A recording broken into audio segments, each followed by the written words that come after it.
shall be a symbol that truth and justice reign. In peace all battle honored, and this we count as gain. To hand unto our children a banner without stain. O God of all creation, grant this our one request. Help us to build a nation where no man is oppressed, and so with peace and plenty Nigeria may be blessed. Thank you so much. Jam your hands together for yourselves as you take your seats. Sophia, when are we all going to learn this new national anthem? Very soon, I hope. Because I noticed that everybody was just non-verbal while that was going on. But yes, it's the African Creators Conference 2025. Sophia, let's remind them why events of this magnitude are important. It's a gathering where creators come to express themselves. You agree with me? Yes, I do. There's a lot of learning that happens in engagements like this, you know? Once you listen to people that have, in a career path that you want to thrive in, you listen to a lot of people that have gone before you and are succeeding. It's always beautiful to have activities like this, you know, where you get to connect and meet and learn the journey, learn the ropes directly from these people. Yes. Tech and creativity is a big thing now in modern age. Yes, it is. You would agree with me that I think at some point I started to feel like if you're not in the tech space, we're not going to take you're probably doing something wrong with your life. But it's beautiful to see how advanced technology is. It is beautiful to see what the world is doing with artificial intelligence, how creators are taking a stand globally from Nigeria to across Africa. We've seen a lot of amazing things, great things being done from small places, from creators like and storytellers like Tunde Onakoya to Salem King, a lot of people who are doing great things and are achieving great strides globally. The importance of activities of this magnitude is so that we can learn and see that even to the littlest bit, we can implement these things from our very own homes. Ladies and gentlemen, for making it here, I want you to specifically jam your hands together for yourself. Because you being here is it shows that you recognize the importance of activities of this magnitude. And to be honest, I am super, super proud of you. We're a little bit too uptight, so we're going to do something that we did yesterday. So I want you to look at your neighbor and say, "Hi, neighbor." No. That was not loud enough. We're not going to keep doing it like that. Look at your neighbor and say, "Hi, neighbor." Neighbor, you are in the presence of creative greatness. Neighbor, you are in the presence of creative excellence. And that creative excellence is you. And that creative excellence is you. Jam your hands together for yourselves. We're going to have so much fun. I'm confident that we are. We have a power-packed day lined up. But before we go any further, who is Suraya Haruna? Suraya Haruna, please make your way to the stage. You are guilty of something, so just come. When you get here, we'll tell you. Please jam your hands together for Suraya Haruna as she makes it.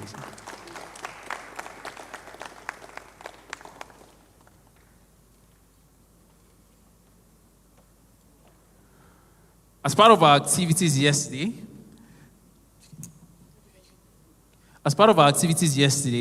some of our sponsors and our partners from G Burger, they brought a couple of vouchers for us yesterday, meal vouchers actually. And Suraya Haruna has just won herself one. Why? Because she's guilty of being the first person to get here today. Ladies and gentlemen, jam your hands together for her. Congratulations. Well done. You can go back to your seats. You see the beauty of getting here, you get coming to the event early, right?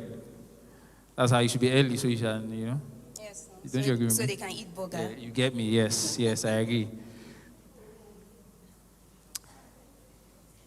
Without further ado, ladies and gentlemen, we'll take our welcome address immediately. Sophie, help me with that one. Once again, good morning, ladies and gentlemen. We are taking our welcome address right now, and we are inviting upstage Godwin Iku Jacob, the co-convener of African Creators Conference 2025. Please, a resounding round of applause for him as he comes upstage. Thank you.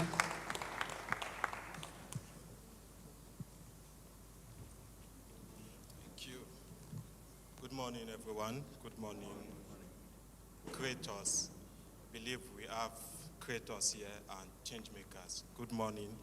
Welcome to day 2 of the event. Welcome to day 2 of the African Creators Conference.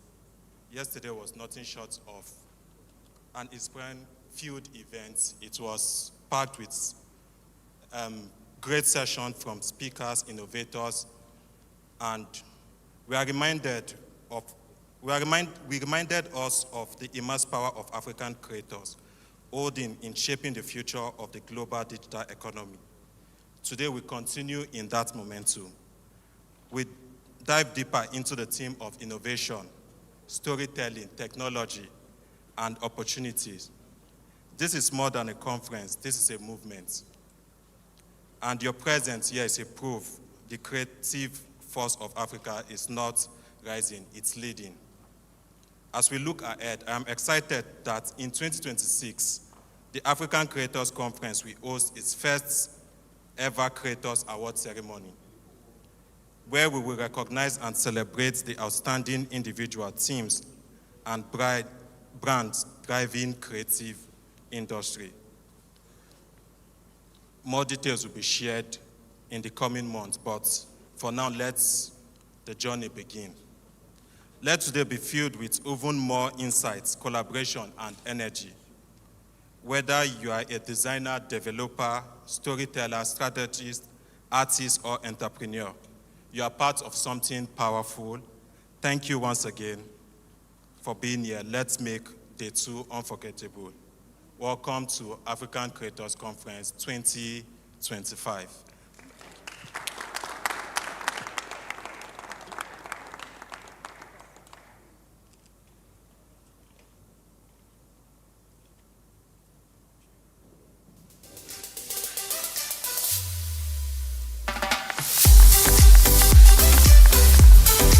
Yes, thank you so much. Thank you so much. Such a warm welcome from Godwin Iku. Thank you so much. Please jam your hands together again for him as he makes his way back to his seat.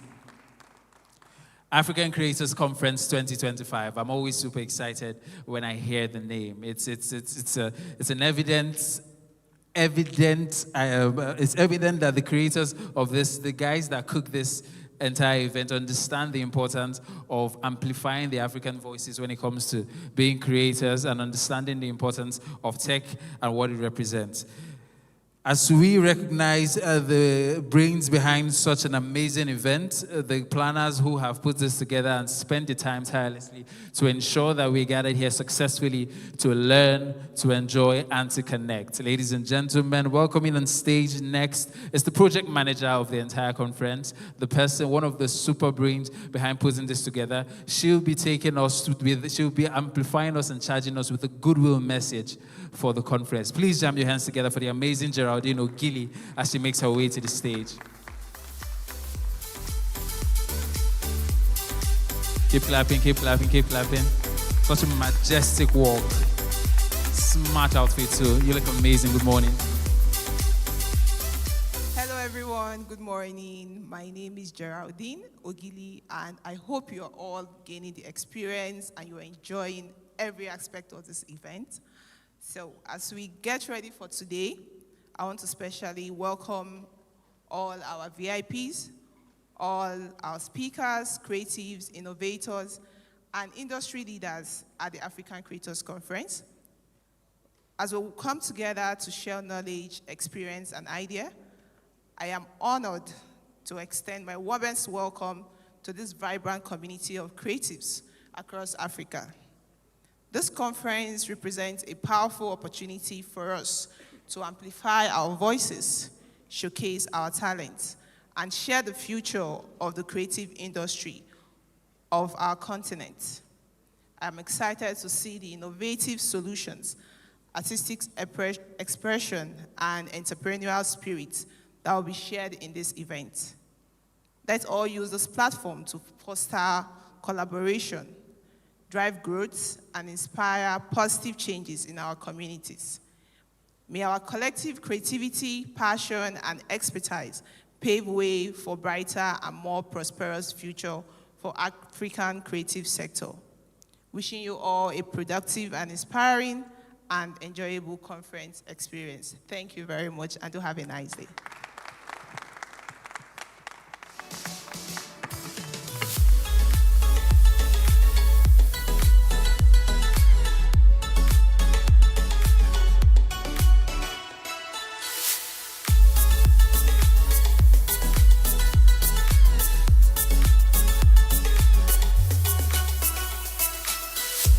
Ladies and gentlemen, I believe she deserves another round of applause, please. A resounding round of applause. Up next, we have Francis Onora coming up for spoken word poetry. Francis Onora. Ladies and gentlemen, hand of applause for him, please.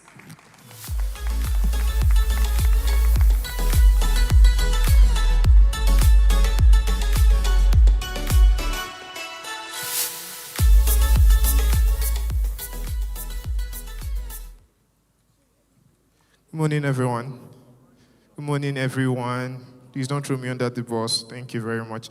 My name is Francis Onora, and I am a spoken word poet.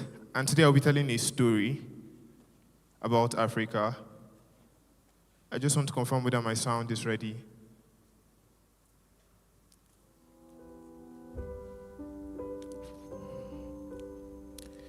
When the lights blinked out in Lagos, people only sighed again. But Mama Shade didn't stop. She lit a small solar lamp and kept sewing school uniforms for children who would outgrow them by Christmas. Up in Kano, younger Isha found a broken radio. Most people saw junk, but she saw a robot waiting to be born. She stripped wires, soldered dreams together, and built a drone that still hums over her father's farm today. In Port Harcourt, fishermen watched oil spread across the water. Their sons picked up the plastic that washed to shore and turned it into strong bricks for building houses. Abuja carries the sounds of plants taking shape. In a small hub in Wuse, 3 friends shared one laptop and borrowed data. Power flickers, data runs out, but they don't give up. They continue to code.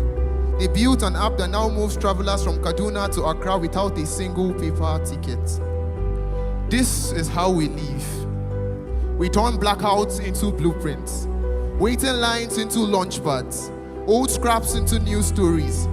From the first talking drum to WhatsApp calls across oceans, from cowrie shells to mobile money, from market stalls to online stores, Africa keeps moving.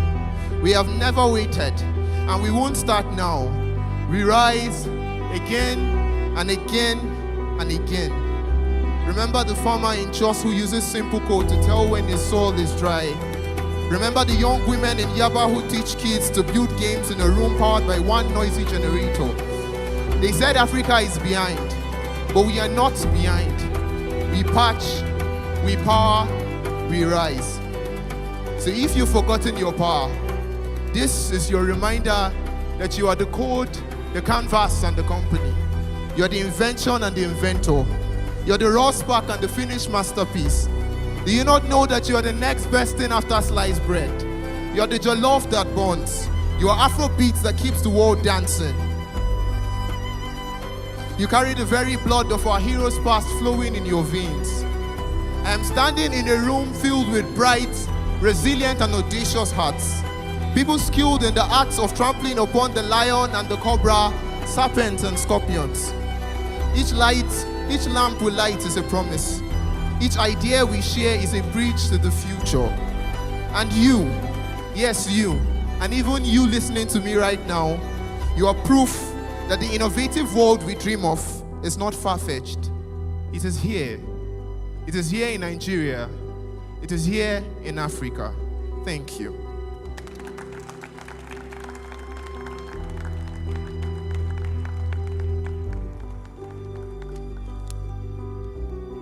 Jam your hands together for Francis Onwara. Africa has indeed never waited. Africa has never waited. Every day we try to take a stand and ensure that we are at the forefront of global advancements in technology. And it's conversations of this magnitude that help us to not be caught behind. Because a lot of times, a lot of people always say that Africa literally jumped late or caught up late with so many trends across the world. And you see that time and time and again, it seems like a lot of things just move past faster than us. I mean, if we talk about technology these days, the iPhones are coming out so quickly these days. They're even coming out faster than before you carry a baby in 9 months, there's a new iPhone out. And a new version every day telling you that the last version was a mistake. But yes, it's important that we have these conversations to ensure that we are at the forefront and we are well equipped with the advancements in technology. And I'm super, super, super elated for that one. Ladies and gentlemen, again, jam your hands together for Francis Onwara. As we move on to further conversation, we are going to be enjoying what has been termed a technical paper presentation. Now, this one is one that I recommend that you pay rapt attention to because it's going to be handled by the team lead Gopa Worldwide Consult. Ladies and gentlemen, please jam your hands together for Mr. Peg Bronze as he makes his way to the stage to take us through the next conversation. I'm not very certain I did justice to the name pronunciation, so I'm going to apologize if I did not do well, sir. But you're most welcome, sir.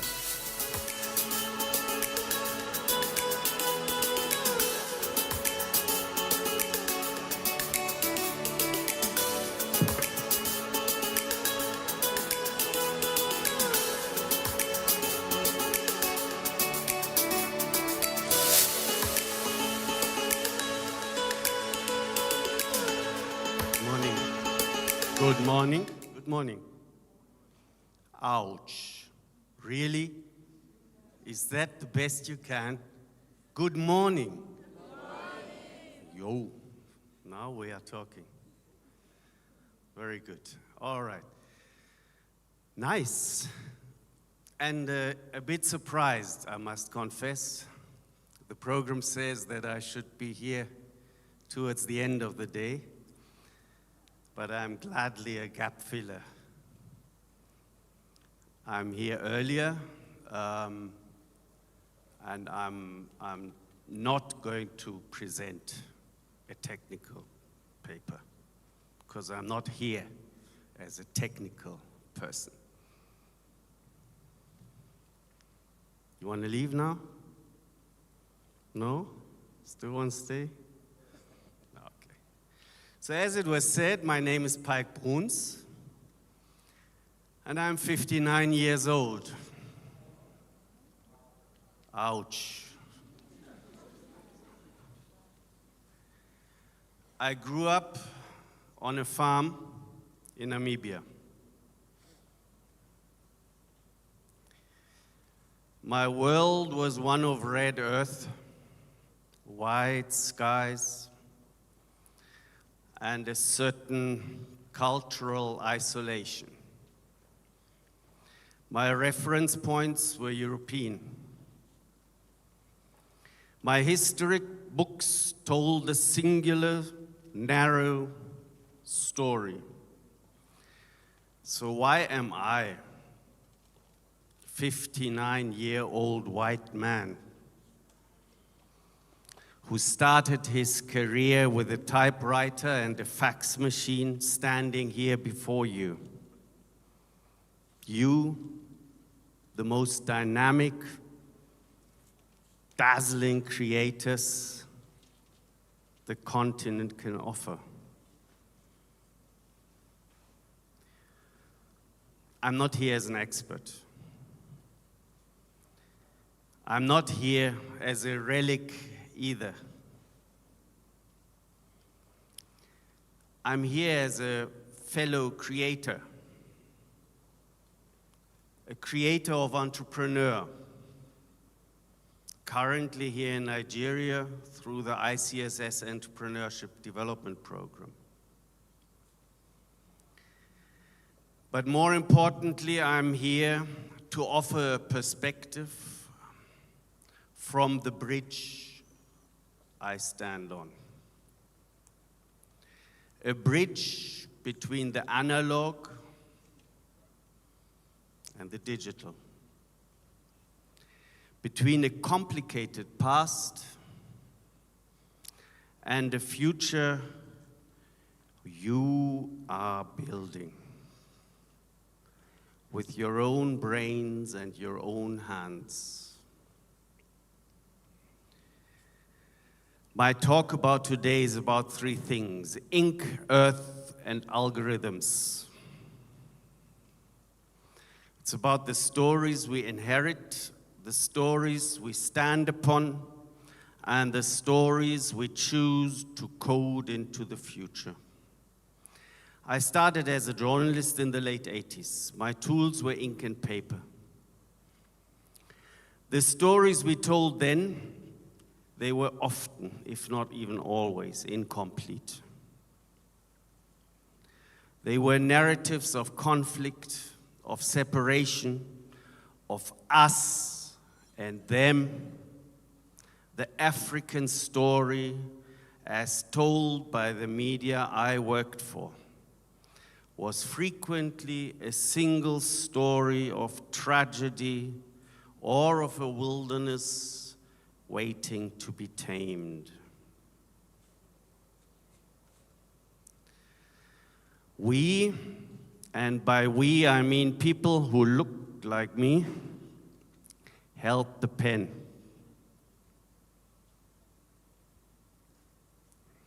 And with that pen came a profound responsibility that we often fail to uphold. We drew borders in stories that were inherently borderless.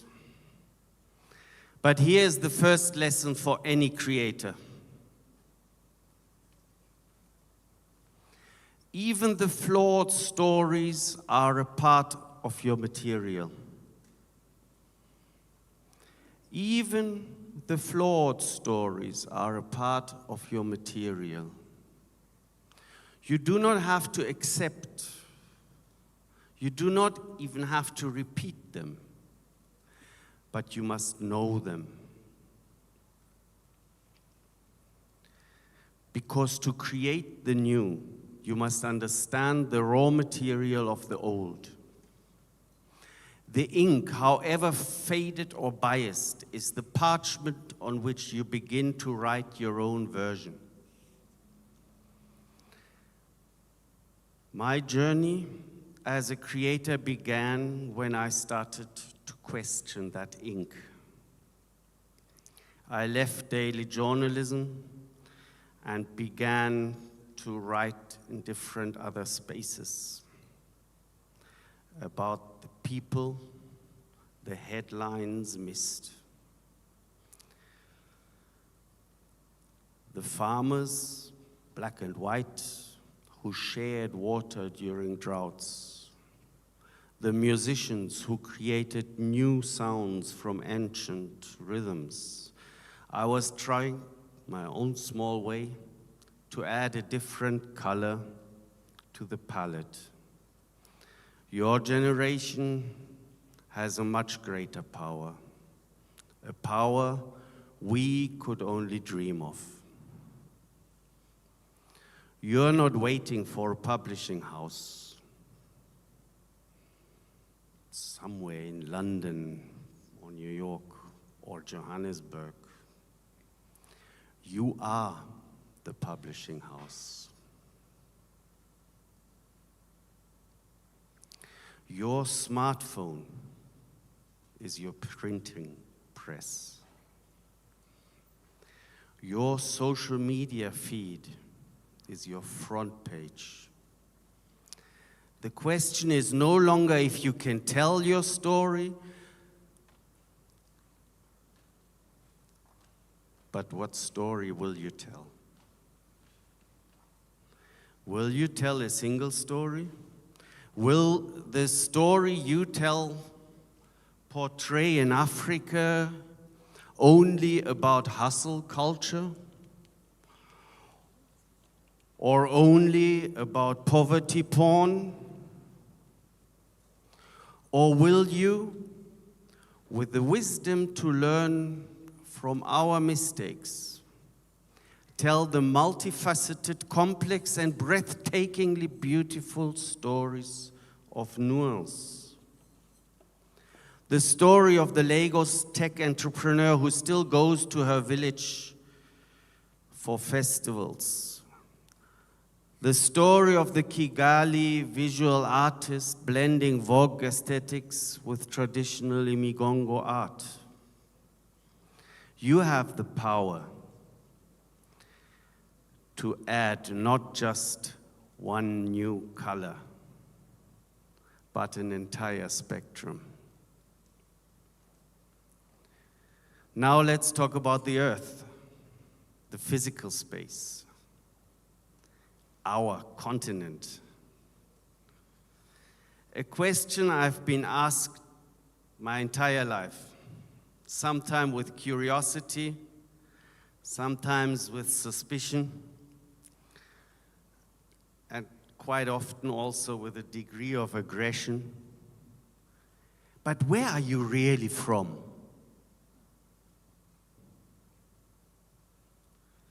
It's a question that forces a reckoning. For a long time, my answer was defensive. I was born here. This is my home. And while that is true, it was an incomplete truth. The deeper answer, the one I want to offer to you as creators, is this. I am from this African earth, but my connection to it is different.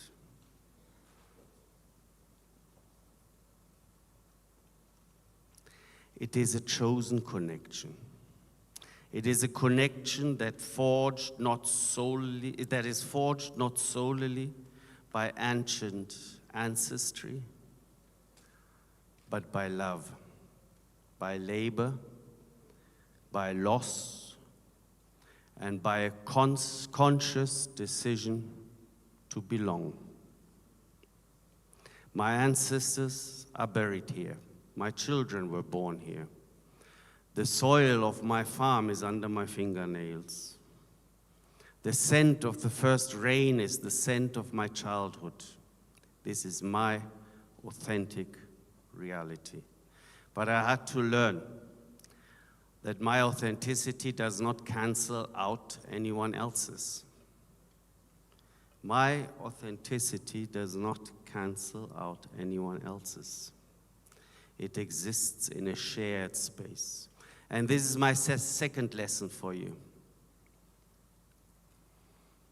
Your power lies in your specific, authentic ground. Do not try to create for a vague, globalized everyone.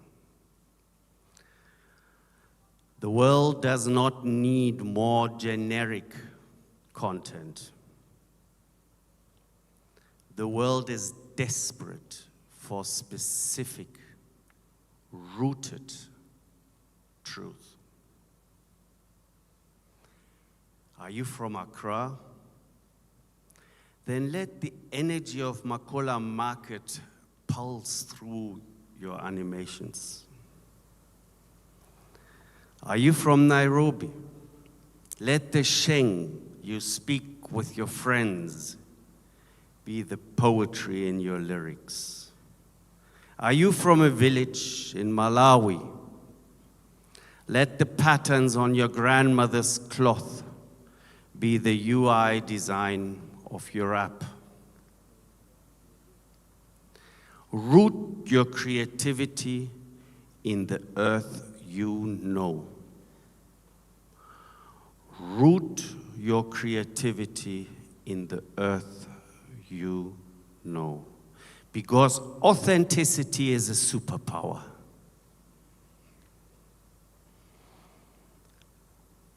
It is your intellectual property. No one can copy your specific lived experience.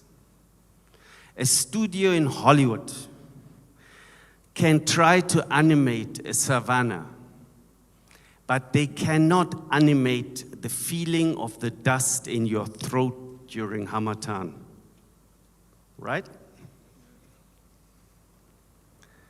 It's yours alone. You are not just creators.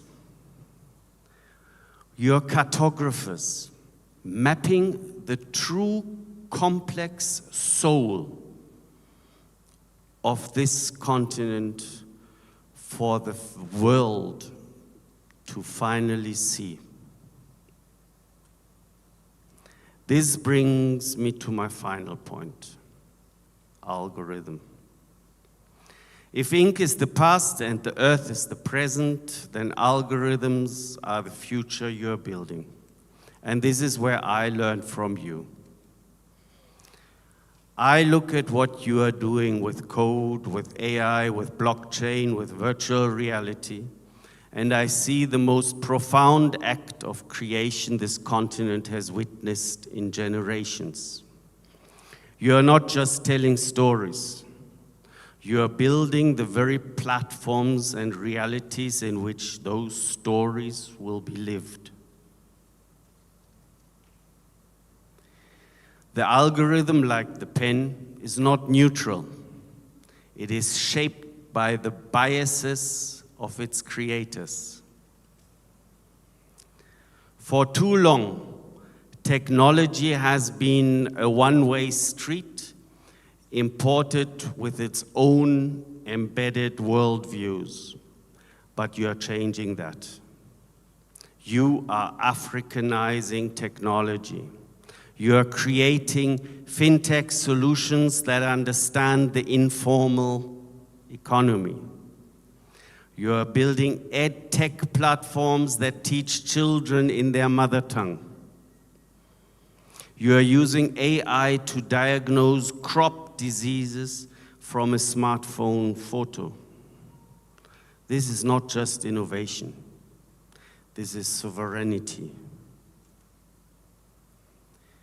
You are ensuring that the next chapter of the human story is not written about Africa, but by Africa. With African values of community, Ubuntu, and resilience coded right into the source. You are building a new bridge, a bridge that connects the wisdom of our elders with the curiosity of our children. A bridge that allows a Maasai elder to share his knowledge of the stars with an astrophysicist in Cape Town via a platform built here in Abuja. Do not be intimidated by the scale. You're already doing it. Every line of code you write, every frame you animate, every beat you produce is a brick in that bridge. So I began with a confession. Let me end with a hope. My hope is that you will take the best of the old, the patience of ink, the depth of the earth, and fuse it with the boundless potential of the algorithm.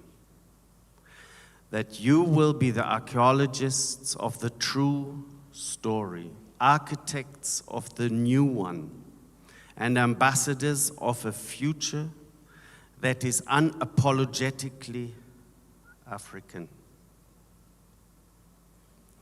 When I was a boy on that farm, I learned to listen to the rain. There was a rhythm to it, a specific rhythm that belonged only to that place. Today, I listen to your creativity, the beats of your music, the pace of your films, the logic of your code, and I hear a new rhythm, a powerful, complex, and joyful rhythm. It is that rhythm of a continent finding its full voice. And that's why I liked the very robust and loud good morning and not the timid, quiet voice. Africa needs your very loud and full voice. Once you leave this room later today, charged with energy and ideas, I leave you with this charge. Create with audacity. Do not ask for permission.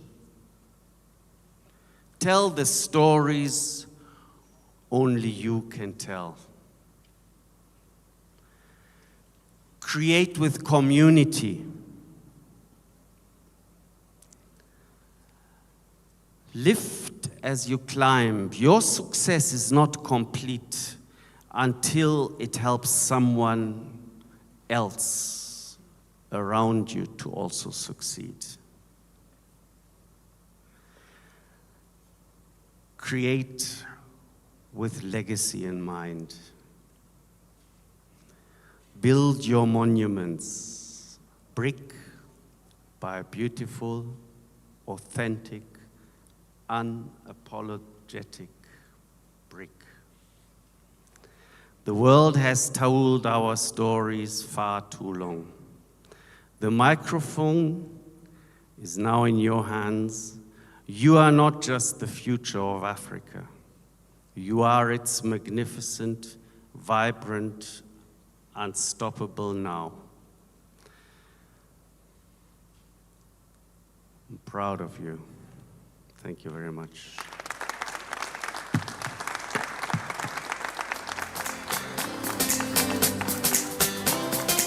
Ladies and gentlemen, a round of applause for Mr. Pike Bronze. A resounding round of applause.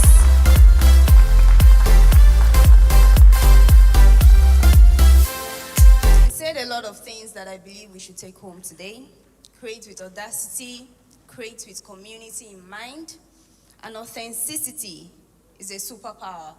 Nobody can do it like you do. You're the only person that can do the things you do exactly the way you do them. And that is your superpower. Ladies and gentlemen, another round of applause for Mr. Pike, please.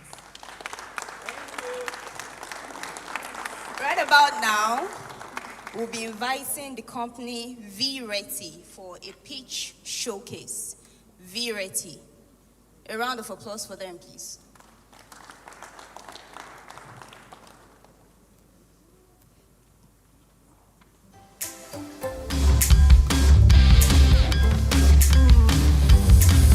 Welcome to Verity, where we transform your vision into reality.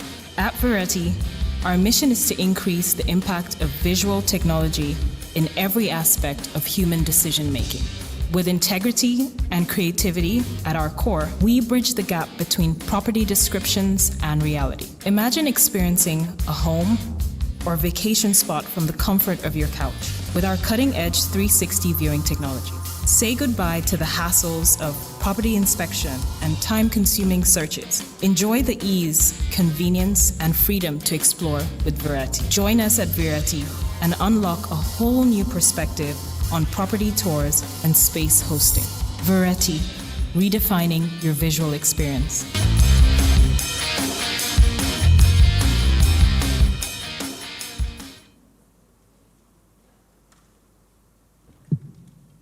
Good morning, everyone. It's nice to see new, beautiful faces like yours. It's good to be here today. My name is Olayinka Olamileyin. I'm the CEO of Vireti.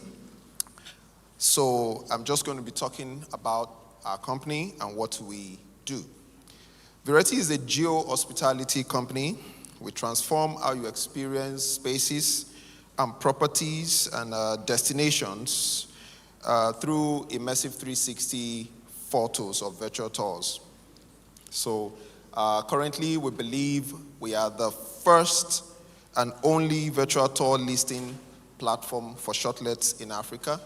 What that means is we have other listing platforms that list properties and homes. However, they are only done in still photos. But we have chosen to list only 360 images so that you can have an immersive experience of spaces that you are going to interact with before you get there. So it puts you in a situation where you see the space as it's meant to be or as it is. So what's a virtual tour? A virtual tour is a walkthrough of a space that has been captured with 360 camera, and the captured images are stitched together to achieve a virtual walkthrough of a space. It can be viewable on your phone, computer, or a VR set. A sample of a virtual tour is going to be posted on the screen so you can see what it means or what it looks like. Also, I'm sure some of you must have seen our stand just before entering at the entrance, so you can experience what a virtual tour feels like and what it looks like. So I don't know, the media will be putting something on the screen. Maybe you guys can just wink at me so that I can look back. All right.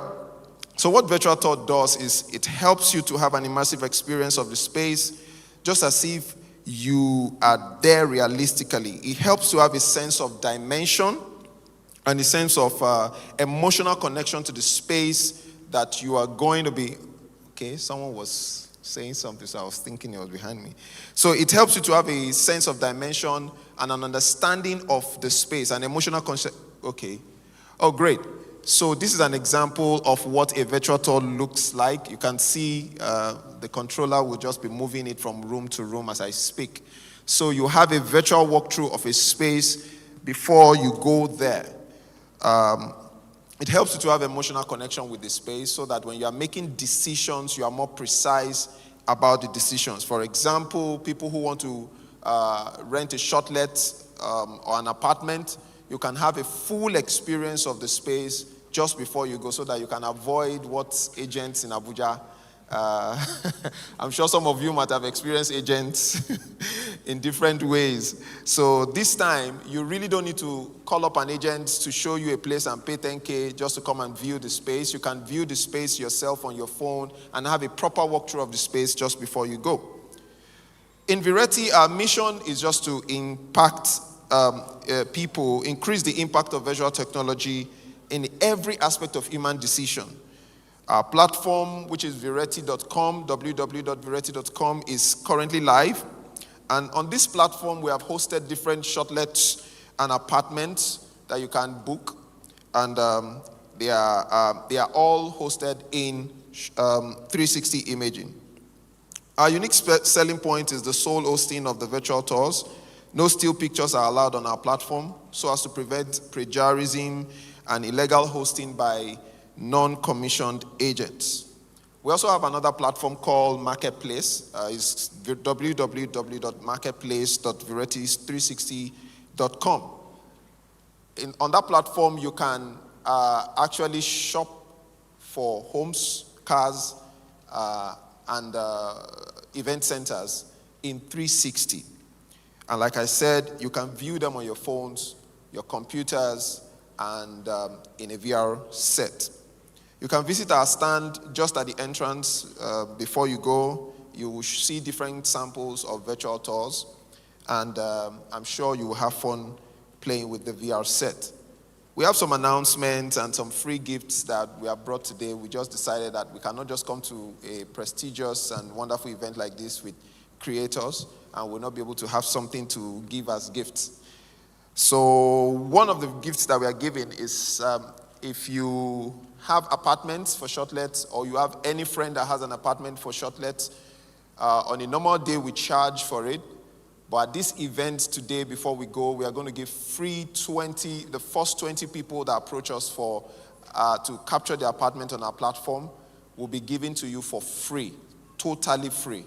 Totally free. So if you have a friend, if you have an apartment you want to view, or you want to capture, you want to just have the document with you or put it on a platform, we will do it for you for free. That is number one.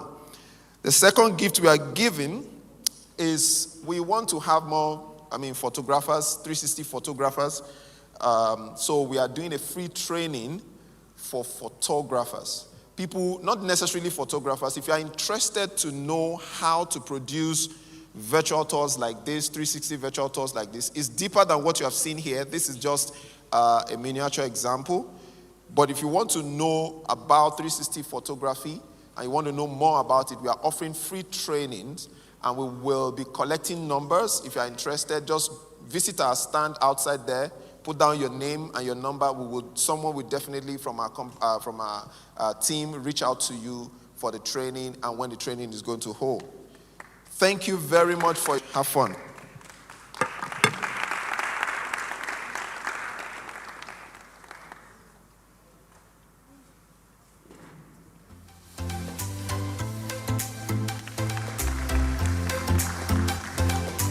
Thank you so much to the guys at Verity. I find VR very, very fascinating, you know. How you can just put that thing on and you're in a whole different world. You're seeing things, you're doing things. I really like, but I think my biggest beef that I have with VR is the fact that there are lots of things that you can see, but you can't really do a lot, you know. I really like if it was possible to have like virtual reality fitness sessions, you know? So I can just put that thing on and I'm just seeing myself work out and I'm burning significant amount of calories and stuff. It'll be fun. But yes, a big shout out to the guys at Verity. Thank you for that one. And if you, as they said, if you have listings, apartments that you want to list, please do well to take advantage of what they are giving out to us today. We have some special guests in our midst. I mean, everybody's special, but these guys, they donned their school outfits. So, ladies and gentlemen, please jam your hands together to some of our special guests at the back from Graceland International School and Jedek International School. Amazing, good-looking young students who are in our midst today. It's beautiful that you guys are here. Understanding the importance and impact of creativity from such a young age is important. I mean, when I was in secondary school, when I was way younger, I don't think I had the privilege to get access to all these things. In fact, if I start to mention some of the experiences I had while I was in school, we'll probably not live here today, and people will probably contribute money for me and help my GoFundMe career. But yes, thank you for joining us today. Mr. Pike had a lot to say. Lovely conversation so far. Highlighted the importance of storytelling. I really like when people talk about storytelling in such magnitude. Because a lot of times as creators, we tend to think that it's just you saying things, you know? But I love when we highlight the importance of a story, a good story. I love how we make it, when a good story with a proper character, highlighting conflict and resolution, you see all these great features of a story comes together. It sends a proper message, and it changes a lot of things that we do not think has way more impact than we can actually quantify. So far, the conversations have been impactful and immense. And to take us on to the next line of program, we are going to do what I like to say, a little bit of a lighter note. We're about to be serenaded. So ladies and gentlemen, please jam your hands together for our very own violinist, Gideon Adams, as he takes it away with his performance.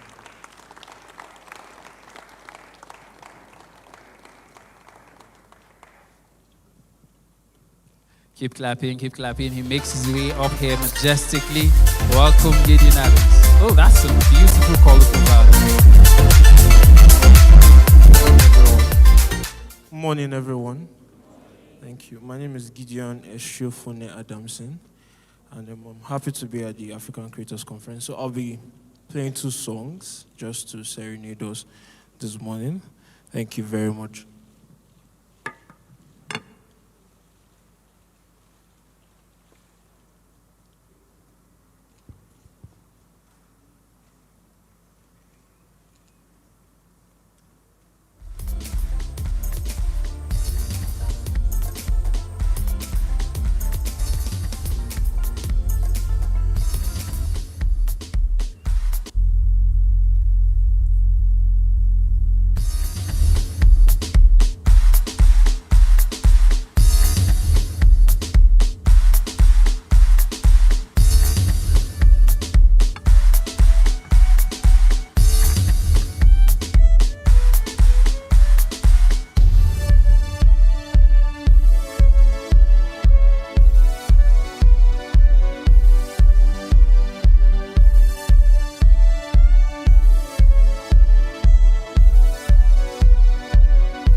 at a conference. I lost myself for a minute there. I thought we were at a royal gala or something. Coming up next, we have our keynote speech by Madam Victoria Akai, the CEO of Duchess Group. I have a bio here. She is a visionary leader in trade, entrepreneurship, and institutional development. As Director General of ACCI, she has championed MSME growth, capacity building, and strategic business initiatives. She founded the Business Entrepreneurship Skills and Technology Center and has over a decade of experience in public and private sector projects, including work with the European Union, United Nations, and national health agencies. She holds a BSc in Agricultural Economics and Rural Sociology, an MBA in Management, and is pursuing a doctorate in Business Administration. She serves on high-level advisory committees, supports women and youth empowerment, and has been recognized with national awards for her leadership and impact. Ladies and gentlemen, with a resounding round of applause, make welcome Madam Victoria Akai to the stage.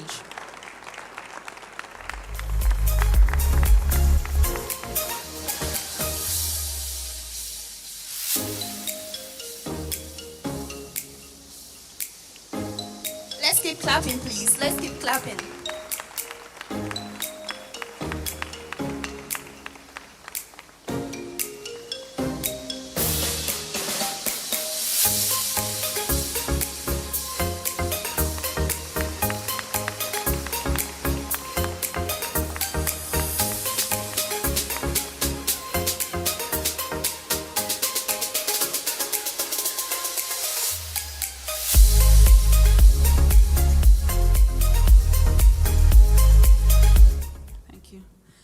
Good morning. Ekaro. Ndewo. Akwaba. Akwaba. Thank you. Salud as well. This special greetings is also specifically to our young persons from school. Thank you for making time out on Saturday to come here. We're very, very proud of you. Distinguished ladies and gentlemen, permit me to read this out as a speech because I have tendencies to exceed time. So this speech will keep me on focus.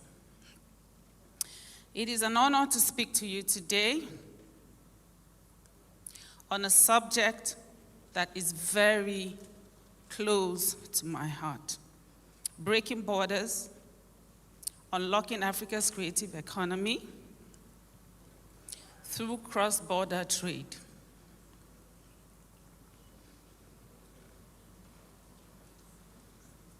Let me begin with a simple truth. Africa is not short of creativity. From the vibrant rhythms of Afrobeats to Nollywood's films watched across the globe, to our designers redefining fashion runways, to young Africans developing world-class games and digital content. Our continent is overflowing with talent. The question before us is not whether Africa is creative. The question is, how do you turn that creativity to real jobs, real exports, and real prosperity across borders, not just within our borders? So why does this matter? The creative economy is not just entertainment. It is big business. According to UNESCO in 2022, the global creative industries already contribute to 7% of GDP in some countries and employs more than 10% of its workforce. Here in Africa, Nigeria's film and music industry alone contributed over $1 billion US dollars in GDP, and last year, as stated by PricewaterhouseCoopers. Our fashion sector already generates over $15 billion annually. And these are empirical figures, with the potential to triple in the next decade. This is as reported by the African Development Bank. So this is data that is based on research, right? It's based on facts, $15 billion. But here's the paradox. While our music is played in London, in New York, in Beijing, in Algiers, in South Africa, in Sao Paulo, in Spain,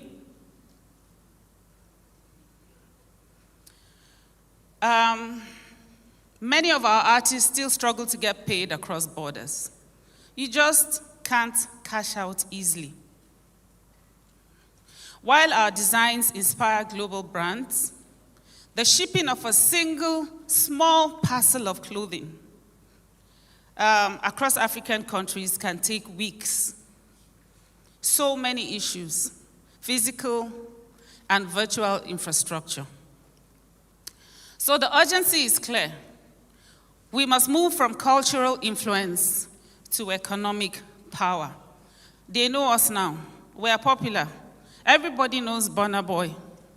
Some people don't even know where he comes from. Everybody knows Rema. I think Rema is even more popular in India and in China than he is in Nigeria. Because forgive my analogness, it's not long I found out about Rema. I think it was last year I knew him. But by the time I knew him, people in India were already singing his songs. The AFTA movement.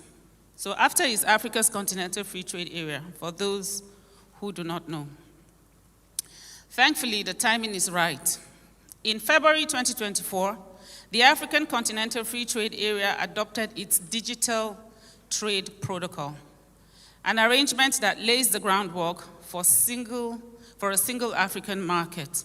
Do we all know about AFTA? If you know about AFTA, raise your hand. Sorry. If you know about the African Continental Free Trade Area Agreement, please raise your hands.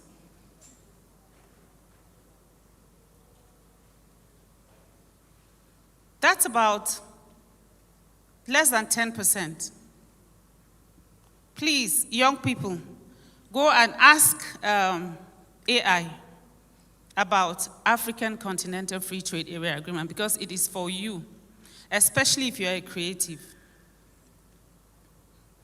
What does this mean for creators? It means the possibility of a musician in Ghana being paid instantly by a fan in Kenya.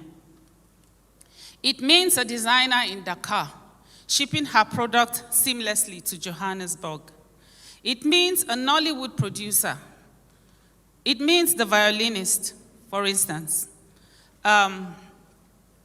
licensing films across multiple African countries under one harmonized framework. So AFTA is like making the whole of Africa one market. It's a $3.4 trillion market, and to over 1 billion persons. And everybody stands a chance, especially with the digital technology now. AFTA has gone ahead to establish a pan-African payment settlement system. So if I pay you in Naira, you receive your money in cedis in Ghana. Please, you have to read this up and familiarize yourself with it, because it's a lot of economic power there. AFTA is not a distant dream. It's here. And if we seize it, the creative economy will be one of the biggest winners. Now, how do we actually break borders? I see 4 powerful engines. Too many African creators lose revenue because their works are unregistered, misattributed, or pirated. In fact, you can just go online and download something for free.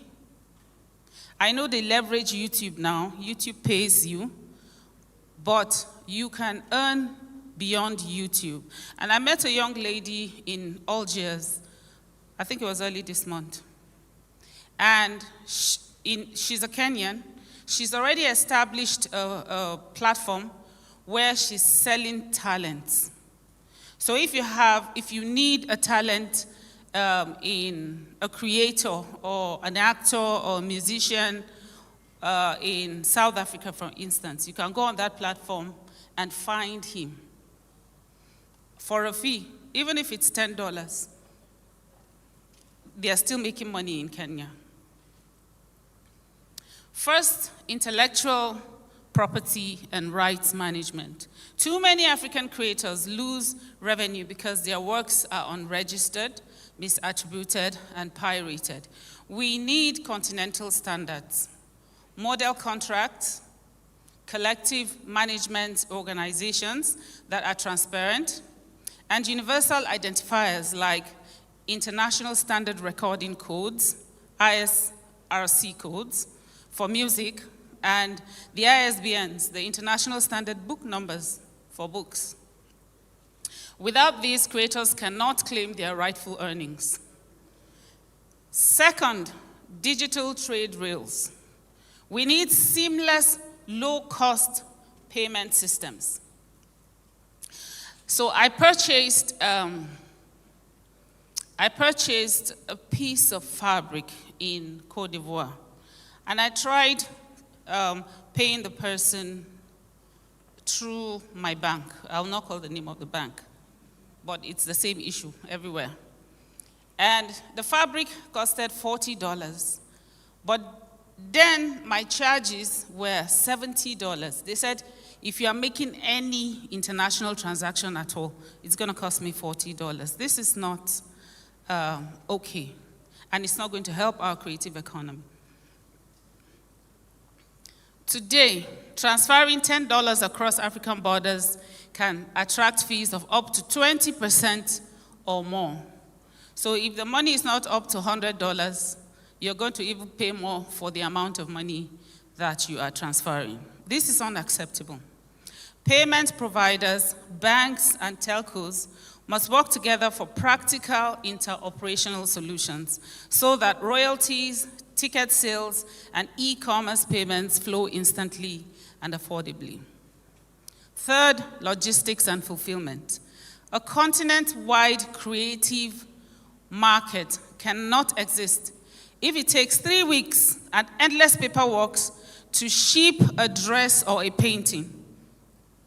We need dedicated creative goods corridors, simplified customs for small consignments, return logistics, and creative-friendly shipping hubs.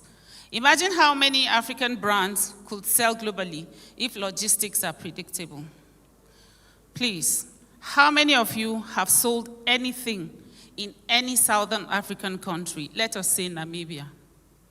Have you sold anything at all in a Southern African country? Do you know that in Europe every day there are hundreds of thousands of transactions across their borders? So we need to improve on this. But sometimes the change does not come top, bottom. The change has to come from the bottom up. So creatives have to push this, show that there's value in it, so that we can have policies that will improve on these activities.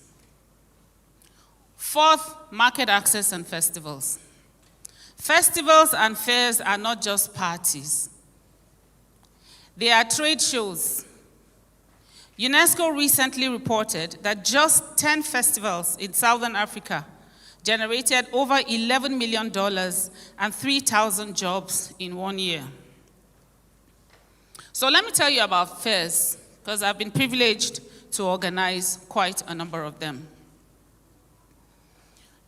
At the end of the day, you attend, for instance, a trade fair and you buy a piece of item, right? But the value of that trade fair is beyond the items that you are purchasing. It brings commerce to your city. It creates jobs for young people and even older people, for everybody. Everyone makes money from bringing in fares. And what kind of jobs does it create? Let me say it at your level. There is a stage like this built in, let's say, the Abuja Trade Fair. Someone was paid to do it. The person comes with the people who are going to build the stage. They are paid to do it. There are people who are employed to sell, sales girls. They are paid to sell. If that fair wasn't happening, they probably would be in their houses. So there's a lot of money in it. Africa must invest in its festivals, its fashion weeks, and its film markets. And Africa, I think, is the mother of creatives. We invented this thing, but we're not getting paid properly for it. Each festival should be a marketplace where deals are signed, rights are sold, and tours are booked. I don't know how many deals we sign at African trade fairs or creative events, but that's what they are meant to do.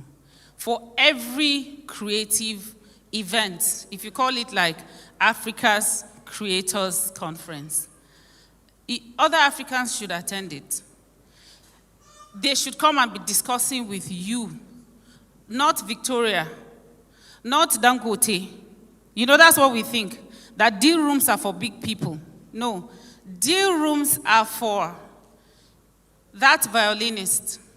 They are for Viretti, waiting for someone who requires their services, who is coming from Namibia, from Kenya, from Tanzania, to discuss and sign a deal with him.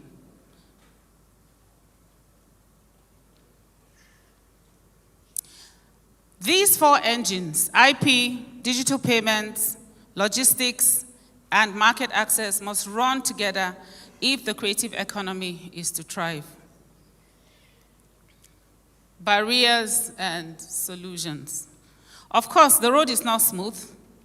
We face real barriers, such as fragmented regulations across African countries, expensive and slow payments, unpredictable customs procedures, gaps in metadata and right management, skills gap in legal and export readiness. And I'm going to talk about the skills gap because I feel like that is a foundation for people who have not even started exporting anything. If you are a musician or you are a fashion designer or you are maybe an actor, you need to build your capacity in cross-border interactions. So you need to find trainings to attend, invest the time and the money so that you can upscale and improve your business or your art.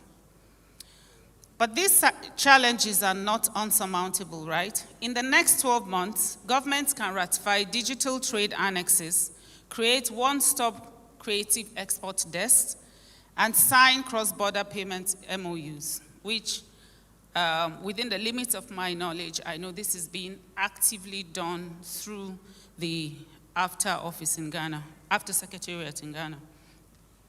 Creators themselves can register their works, diversify across multiple platforms, partner with logistics providers, and make sure their content is properly tagged and discoverable. If we do our part, the border walls will become doorways. They will no longer be borders, right? It will just be a pathway to enter the next country. And I would like to pause here to say Nigerian content is desirable across the continent. So I'll tell you a short story. I went to Namibia last year, and I like to be boots on ground, right? So I was just walking the street. I took the cab, even though I was afraid, but I went around the city a little bit. And I asked a few young persons, you know, do you like, oh, well, those ones that approached me. Said, where are you from, madam? Your accent, it sounds as if you're from Nigeria. And I said, yes. He said, hey, we love Nigeria. I was like, really? I didn't think so.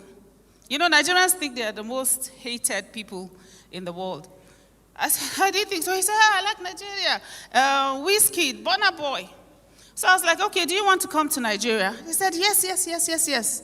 I want to come to Nigeria. And why do they want to come to Nigeria? It's because of the creative industry. When you ask them, they'll say, Nollywood. When you wear your outfits, and I think Madam Tinu can testify to that, when you wear Nigerian clothes to meetings outside Nigeria, they will buy it from you, what you are wearing. They'll say, okay, by the time they look at the whole complex of logistics and flying these things to them, say, okay, I give you $200. Something that I bought maybe 40,000 or maximum 100,000. They will buy it from you $150, $200. So it's just to encourage you that if you are a creative here, there is market for your product. And they don't hate you. Actually, they hate some things that some Nigerians did to them. And you can change that perspective with your own straightforward transactions and with your own business ethics and integrity. We can get there. Financing and inclusion. We must also talk about the money. Creativity needs financing in terms of working capital for production, loans for equipment, export credit for tours, export credit for shows, amongst others. So we also need our banks to understand that creatives, Nollywood, music, fashion is real business. It doesn't have to come from big boardrooms. Banks, development finance institutions, and investors must recognize that the creative economy is not charity. It is a growth sector with global demand. It is real business. And we must close the divide cycle. Now, if you just started or you own what we call a fashion house or you call yourself a tailor, and you think that that business you are doing is small, please, it is not small. You can actually build it to a garment factory. And it is possible, because I've seen it happen. When I was in the chamber, there was this young lady who, during COVID, she was a fashion designer. She owned a fashion house. And she made very nice clothing, right? But when COVID came, nobody was interested in making clothes. I wasn't. And so she came, she brought her complaint to the chamber. We need help. We're not making any money. My business is young. I have eaten up all the savings I have in the account and even the business funds, and there's nothing I can do anymore. So we said, okay, let's see what we can do to help her. And then they started making, the government started requesting for face masks. And so I called her in and said, look, since you already have this, your sewing machines, maybe you can make face masks. And thankfully to Prof, I hear Prof was here yesterday. He also supported, and she got the contract, and she produced face masks. So that was the last time I saw her. Her fashion house, I don't know if it continued or not, because she was pregnant, and she went to give birth. The next time I saw her was in July. And she had partnered with other fashion designers to establish a garment factory. And she told me, she said, they used to call me DG then. She can't change my name now, but my name is Victoria. I like it like that. She said, DG, that I partnered with 6 other fashion houses, and we can produce up to 100,000 duplicates of one outfit. And so they are a garment making factory now. So if you are a tailor, you own a fashion house and you say it's small, it is not small. You can actually upscale it and make a lot of money. And then get on the platforms. Find the Inter-Africa Trade Fair platforms. Find Afrexim Bank and what they are doing for entrepreneurs. Register your company there. Push. Keep yourself informed about trends. and you can actually build and improve your business on these platforms. Now,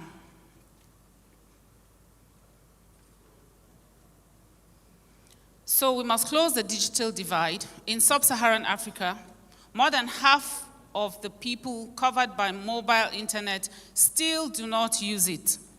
If we close that gap, our creative audiences and our revenues will multiply. So what does success look like? It looks like a creator in Lagos or Abuja, say Vireti, I hope I got the name right, receiving royalties, payments from Nairobi in minutes, not in 6 months, because sometimes when you initiate a transaction, you'll be chasing after it for months, and in fact, you forget it before it drops. It looks like a designer in Kigali exporting to 5 African markets with transparent shipping costs. It looks like a filmmaker in Accra selling rights across the continent under a single after license. It looks like festivals across Africa generating millions in deals, not just big headlines. In short, success is when Africa's creativity is matched by Africa's ability to trade. In closing, Africa's borders are drawn in the past. They were drawn in the past. But our future does not need to be limited by them. And these borders are very thick. The challenges are there. If you're traveling to Algiers from Nigeria, on some days, you will have to go to Turkey, and then you will fly to Algiers. That's a thick border. If you're going to Namibia from Nigeria, you will have to go to Addis Ababa, and then from Addis, you will go to Namibia. A 4-hour flight will take you 2 days. Worse is the Democratic Republic of Congo. They love our Senator Kaftan. You know that senator? By the time it gets there, you will not believe the amount of money they are buying for it. But you have to, they are paying for it, sorry. But you have to fly to Ethiopia, spend the night in Ethiopia, and then fly to the DRC. Meanwhile, DRC on a straight flight is not more than 4 hours. So we need to improve these borders. Our young people are already breaking borders with their talents. It is our duty through policy, finance, logistics, and cooperation to make sure these borders stay open for trade. So let's unlock Africa's creative economy. Let's move from influence to income, and from talent to trade, and from creativity to prosperity. Thank you, and God bless.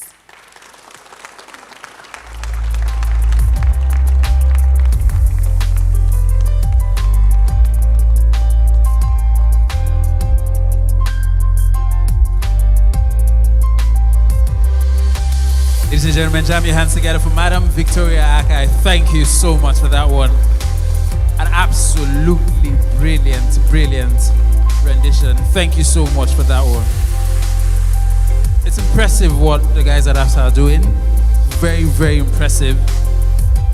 Cross-border payments, facilitating that. I love how attempts are being made to ensure that cross-border payments across Africa are facilitated as seamlessly as possible, and it's a brilliant work that Madam Victoria and her team are doing at AFSA. Again, ladies and gentlemen, please jam your hands. Why do we content you think you have? 1,000,001 other persons have it. So it's about competition. Okay? So we are going into the ecosystem with the mind of competing. And Pike mentioned an entrepreneurship development program, ICSS. That's what it does. At Pisces Decata, we are trying to also build the capacity of... Mr. Akin, you said... That design is going to go. And that alone can be a game changer for your business or for whatever you do. I'm not making any sense every time. In terms of competition, as creatives, as as government agencies, in Nigeria, for instance, we have a lot of government agencies that do things that look a bit similar. I will not mention names, right? Because some of them are going to be my partner, maybe for my event next year. But what I'm trying to say is this. I'm saying that even as government agencies, as creators, we can come together. What is going to be the aftermath even of this conference? How about setting up, I don't know if Godwin has this in plan already, how about setting up an African creators conference, community or something, where we can begin to leverage each other's strengths and begin to leverage each other's skills set and all of that, leverage each other's network to get things done. I don't know if you understand. Imagine in Abuja alone, we have that kind of community where you believe and you know that when you have a problem around your craft, your creativity, your skill set, Godwin, you can be able to go there and say, Guy, I'm trying to, let me even bring it to the simplest. Guy, I'm trying to use this so Photoshop is giving me a problem. You have somebody, I know AI is there, but sometimes some of these solutions are something that's supposed to be, when you practice something, you can be able to know if it's working or not. Am I right? So let us look at those kind of opportunities. Don't just sit beside somebody else. Your next co-founder is actually beside you. Those are the things you can begin to look at. Your next co-founder, your next client is beside you. So don't just come here, walk into this room and wear tags, and you will not maximize your coming here without you networking with somebody. Make sure you're looking for the next person you're going to collaborate with. Some of you here, you are actually going to be maybe client to some of our businesses and all of that. But it's very important. That's why forums like this are created, so that we can be able to come together, see how we can collaborate more. The reason why most of our parents didn't succeed much is because they were always competing. So we shouldn't make that mistake again. Things have changed. So yes, I think that's it. So please don't forget what I said earlier. You can be what? You can be planted locally and make what? Global impact. We have people who do jobs here for foreign agencies abroad, and they use our brain. Even now, we don't even have to even travel there. From here, they pay us, whatever the guys are paying us, but they are using our creativity and they are using it to, transform things all over the world. So please. Thank you so much. Please, a round of applause, please. Thank you so much. Okay, so we are going into the global competition questions, right? And I'm going to direct this question to you, Pastor Philip. As a founder and as a leader, what sectors or opportunities in Africa do you think have the potential to scale, to go global in the next, let's say, 4 to 5 years? Technology. Tech. Just like Akin said, I wouldn't want to speak about government agencies, but innovation tech, the future is not agric. Agric is, I know that. The future is not agric. There are business lines that would never go out of fashion. For instance, agric would never, because people have to eat. People will never eat softwares. People will never eat apps. People have to wear clothes. All right, so people will never wear apps or softwares. People have to live in houses. All right, but even though these three basic needs cannot be taken over by tech, yet can be augmented immensely by tech. You can get designs for fashion by tech. You can even, in cooking your food, projecting what you cook, you should use technology. I believe now all companies are technology companies. So you have a caterer, is a technology company offering food. An hospital is a technology company offering health. A church is a technology company offering salvation. Every industry has to find a way of taking most use of tech. If there's anybody who is not using tech, you can be sure you're out of business in no distant time. That's very profound. Thank you so much. Please, a round of applause, please.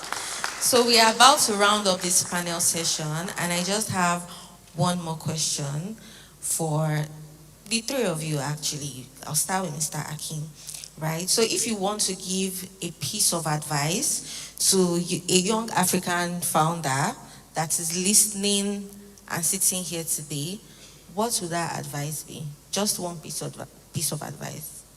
Okay, because you said one. I think it's important, just like Pastor Philip was saying, but I just want to say, innovation is very important. We live in a very fast-paced world. Things are changing every day.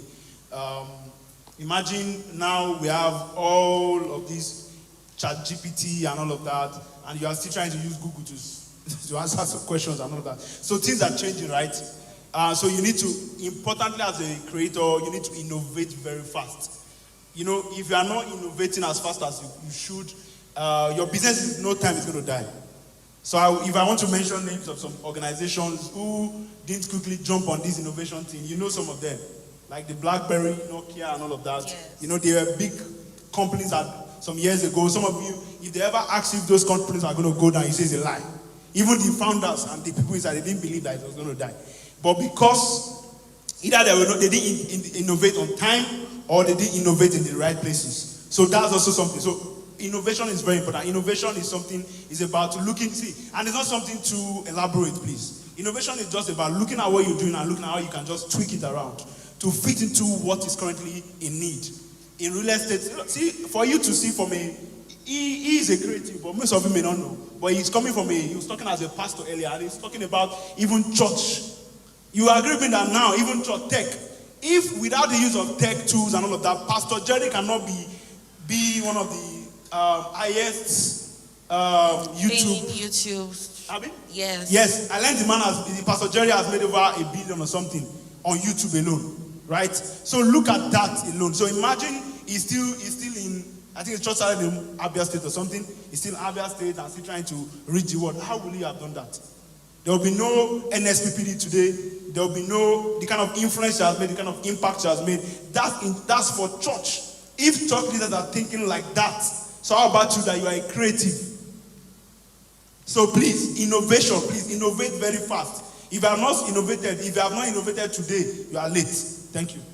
Thank you so much. Thank you so much. All right. For me, it's another acronym. FUBU. What's FUBU? Do you know it? FUBU. It's an old designer. But in this context, for us, by us. For us, by us. Who knows Sheyi Vodi? If you know Sheyi Vodi, let me see your hand up. What does he do? For us. And who is he doing it for? For us. And who does he use? By us. It's fashion. Relating it to tech. What he was using 20 years ago when he started, go and check the guy out now. So to also tell you that whatever sector you belong, and you were trying to talk about it, there's a tech-related solution for you. If you're in food, if you're in wares, if you're a nail painter, there's something for you, right? But it has to be for us and by us as Africans. Thank you. Thank you so much, sir. Sir Philip, please. I would say just one word. Wrong action is better than inaction. I don't know if you got that, but I would rather make a mistake than not try at all. And a lot of people sit back and are not doing anything because they're waiting for a perfect situation. I've heard people say things like somebody stumbled into greatness. But the truth is that you have to be moving to stumble. You would never see somebody sitting down stumbling. Thank you very much. Thank you so much. Thank you. We had a fantastic time. This was a very fantastic conversation. And we're about to round up. We just have about 3 minutes for questions. So I don't know if any of us have questions you want to ask. If you have any questions, just raise up your hand, wave your hand. Okay. Please give her the mic. Thank you. Yes. Hello, everyone. Good morning. My name is Harmony. Thank you, SARS, for this session. I've been writing non-stop. My question is, for someone who, someone asked it yesterday, but I didn't exactly get the response I was looking for. For someone who knows how to do so many things, and it's not just something that you're gathering, it's like a gift. That means you're good at so many things. And it's not exactly a situation of jack of all trade and master of none. you're actually jack of all your trades and master of all your trades. Now you're trying to, and a lot of people say niche, like step it down, take one. But the one you like the most per se is not the one that gives you the most money. So now you are in between. The one that gives you the most money is not the one that you actually want to put out to the world. And that's the one that gives you the most money is the one that is supposed to fund the one that you want the world to see. So there's now a balance of, should I go for the money or should I go for passion? But you know how to do so many things. And now you also want to start it as a business, but there are a lot of, let's say, fears, setbacks, uncertainties. How do you find mentors? Where are they? How do you reach out to them? Where can you talk to them? These guys are not here. It's not like you can walk up to somebody and say, please be my mentor. It's not that easy, but everybody says, get a mentor. Please, where do they live? And how can you get across to them? So please, that's my question. Thank you. And then lastly, collaboration, how does it work? Because most times the people that want to the people that will agree to collaborate with us are also in the same level per se. So how do we help each other up? People that are there will not want to look down in quotes. And the people that would want it, we are all still trying to figure our lives out and how to do the whole business thing. So how can we help each other and go up? Thank you. Sir, please answer the question. So I think I will answer the parts of profit and passion and maybe leave the collaboration. You can hear FUBU for us by us. So I'm Pastor Philip. So yeah, I think if I'm going to talk to you, address you on the, as regard knowing how to do a lot of things and all that, I'm going to talk from, I stand to be corrected, but let me tell you something. A lot of people are looking for ways to turn their passion into profits. Now you have passion and profits. Do you understand? So what do? I think you need to be able to create a balance. Because see, if you are just passionate and it's not profitable, you will get stressed up. If you are not careful, the vision will die. Even the Bible says, my city will be spread about through what? Prosperity. So now you have profit and you have passion. So what you should do is to have something that is, your passion should be your core, and every other thing you do should be around your passion. So make sure you're able to give ample time to that which is profitable, build systems around it, then you can now focus on what you're passionate about.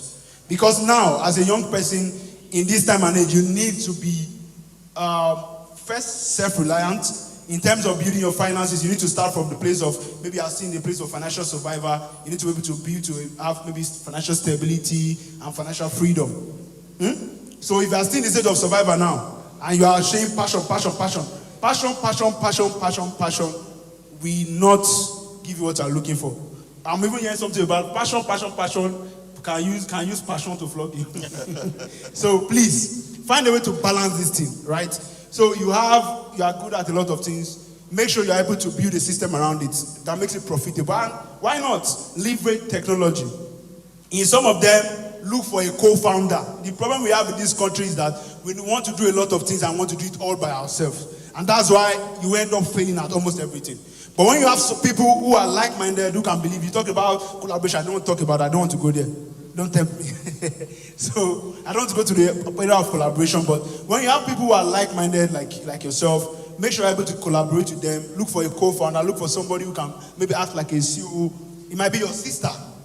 So even if you cannot pay for, you don't have the money to pay, look for a way to also innovate on that, whatever is the business that giving you profitability. So that when you're able to build capacity on that, you can now invest or put part of the money back into your trade. Don't forget that visibility is actually the new currency now. So you might use some money from what you are making to even push visibility around your personal brand. Then your personal brand will now sell everything you want to sell. The good example I can give you now, it might not be the model that worked for him, but it's something that he does. Look at Tony Elumelu, for instance. That man has, if I start to list companies that he has, he's into real estate, African Properties, UBA, Heirs Holdings, Tony Elumelu Foundation, and all of that. So all of this. So, but you agree with me that there's something that he's most passionate about. But he has built system around all of these things to fund every other thing. And that's why he's a big boy today. So what you have is not a problem. You actually have something every other person is looking for. but it's just about how you're able to manage it. So I'll leave the part of collaboration to my... Thank you, sir. We just have about 2 more minutes, so just very short. All right, Thank I keep it short and simple. I talked about capacity earlier on, and referencing what Pike also mentioned, the ICSS. It's a development program for young businesses to take you through the journey, okay? So it's ICSS, Inspire, Create, Start, and Scale. So you need to understand that business is a journey, right? There's a time you ideate. There's a time you create. There's a time you start before you scale, all right? So this issue around jack of all trades, master of none, or master of all, you need to be sure it's not a gamble. It's real life. But if you don't know about it, then you are just all around. So I invite you, all right, to join the ICSS for you to understand, because the ICSS also answers your second question of where do I go? Because the ICSS also links into the ecosystem. Because we know with the ICSS that we can't do it all by ourselves. Like he said, these forums like this gives you an opportunity to meet these mentors, right? It gives you an opportunity through the ecosystem to be able to talk to a Tony Elumelu, for instance. On my own, I may never meet Tony Elumelu, but as an ecosystem, we can bring a Tony Elumelu to you and you talk to him directly, right? Thank you so much. Sir, please just round the whole question. About challenges we have around competing and collaborating. I also think it depends on the cycle of people that you have around you. All right, if you're a musician, for instance, or a singer, you could get someone to write your song while you sing it. It's not every time you have that creative flow in your head, you know, and a lot of people they are stranded because they want to do it all by themselves from beginning. You know, particularly in Africa, you know, you want to be the songwriter, you want to be the composer, you want to be the director, you want to be... Why not look for people who have proficiency in that thing and then share the money, Let the money go round. Don't be afraid to share the money. Are you following my point? When you do that, when you do that, you have more impact, you reach more people, and then everybody's happy. And you live longer. All right, I think that will be all. Yes, thank you so much. Thank you so much. So I want to appreciate all of you here. Thank you so much for having us. And one of my takeaways from everything that we discussed today is Africa is not waiting for permission. We are already building the digital economy, right? We just have to take action on the necessary steps that we need to take to scale to the level we want to scale to. So on that note, thank you so much for having this conversation. Please, a round of applause Thank you so much. Right before we leave, please, Madam Victoria, can you join up on stage for a short photo session?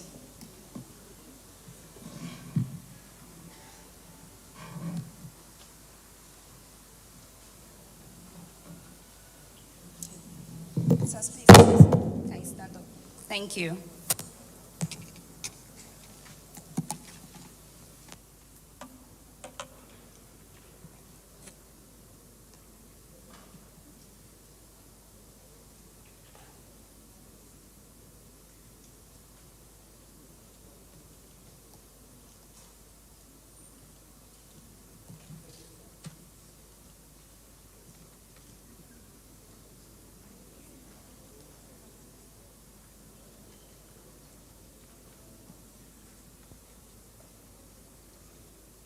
Ladies and gentlemen, a round of applause for our speakers, please.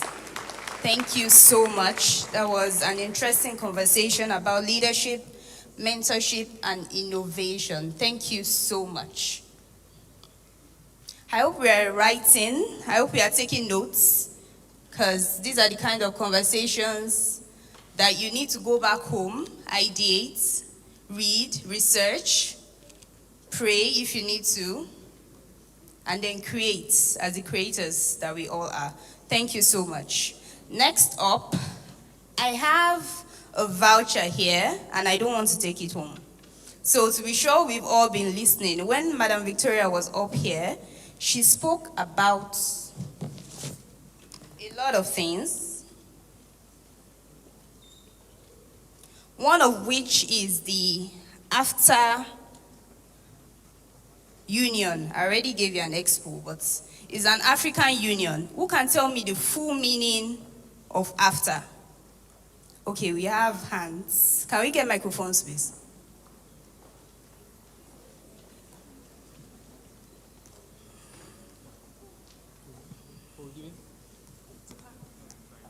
Lady in white. African Continental Free Trade Agreement. Close enough. Do you have anything else? Okay, the guy over there. Behind the camera.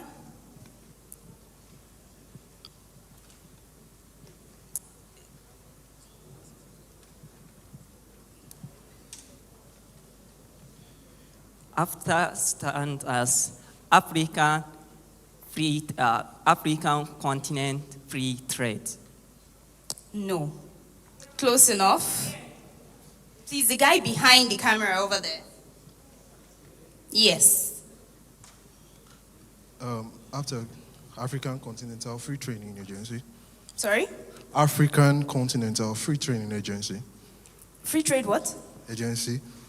Sorry?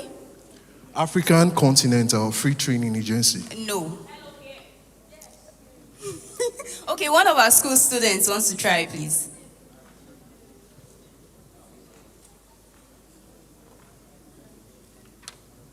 Are we taking notes? Are we listening? Okay. African Continental Free Trade Area.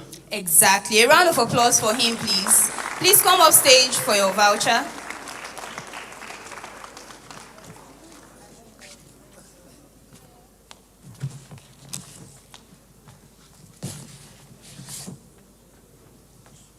What's your name?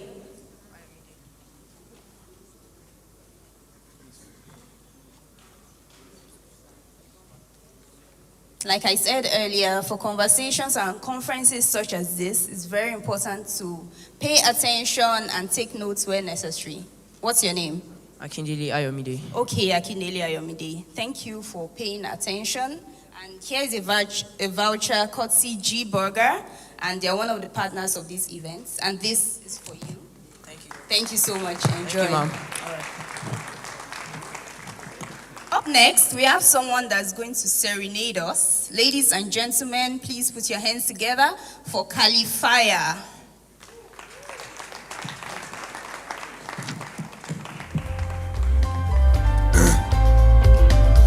Good afternoon, everybody. Good afternoon, everybody. I hope we're having a good time. I hope we're having a good time. Okay, my name is Califire, One Spirit Califire on all socials, and I didn't really come here to serenade you guys so much. I came to remind you guys of something with a song, and the title of the song is Die Empty. Miles Monroe said something. He said, the richest place on the earth is the graveyard. And I agree, because there's so much potential that does not get to be unveiled because of a lot of reasons. Seated in this hall are people who have aspirations, but if you do not use those aspirations, if you do not give them space to be birthed, you will take them where you came from, which is the grave. And so I want us to make a statement today with this song. It's a question. Do you want to die empty? Then your response will be, die empty. Can we try that? Do you want to die empty? Good. That was quite slow. But let's refresh it. Let it be faster. Do you want to die empty? Die empty. Oh, die empty. Or do you want to die full? Say me, I want to die empty. Die empty. Say die empty. I don't want to die full. So Lord, I ask that you spend me Good. You spend me. Say, don't spare me. Use me as your tool because I want to die empty. Beautiful. Die empty. Oh, die empty. I don't want to die full. Sometimes people get like feel somehow when they first hear it. Me, I want to die. Some people say, I don't want to die. I'm not saying you will die. But I'm saying that you will die having fulfilled everything that you came here for. That no drop of potential is going to walk with you to the grave when they close that casket. How many people would love that? Yeah. So let's have the song. Just listen. What I need now is your eyes and I need your ears. So watch me and listen to what I have to say. But most importantly, listen to what I have to say. Hey. Fire carry. Yeah. Listen. So much on my mind that I want to say. Heavy is my head with Akonoche. I came here with the message that's important and I'm sharing it for free. Attention is all you have to pay. Coming to this program this afternoon, I came across some young people like 32. I saw that they had hopes, plans, and visions too, but they weren't doing anything with it, just playing snooker pool. It broke my heart. I felt so sad. I saw their eyes. They did have plans. Some of them had talents. They could read and they could write. They could sing and they could rap, but instead they were hoopy crack. And actually, it's easy for me to just draw conclusions. It's easier for you as well to make your own assumptions. At least we're talking about some street boys. They are not essential, but what about you? Are you using all of your potentials? What about you? We both know you have a skill. We know you have a talent. We know that you have a gift. But somewhere along the line, you've seemed to let go of it. You've buried it, but like Lazarus, come out, I say to thee. Fear and the hesitation, lack of self-motivation, lack of implementation, and their boss procrastination. Right now, you've lost your voice. Your gifting now feels like noise. I'm not here to ease your tension. I just want to ask one question. All those your unheard songs and all the unfinished books and all the unwritten poetry, tell me what's your excuse? And all those your inventions, what about your dance moves? Shey you won't carry them go cemetery? Let's go. Tell me, do you want to die empty? Beautiful, die empty. Oh, die empty. Or do you want to die full? Say me, I want to die empty. Oh, die empty. Oh, die empty. I don't want to die full. So Lord, I ask that you spend me. Say please spend me. Say don't spare me. Use me as your tool, because I want to die empty. Die empty. Say die empty. I don't want to die full. So one more time, I'm asking you, all those your unheard songs, what about your dance moves? Shey you won't carry them go cemetery? Shey you won't carry them go? And all those your inventions, yeah, what about your dance moves? Shey you won't carry them go see? One more time without the song. Tell me, do you want to die empty? Louder. Die empty. Oh, die empty. Or do you want to die full? Say me, I want to die empty. Say die empty. Beautiful. Say die empty. I don't want to die full. So Lord, I ask that you spend me.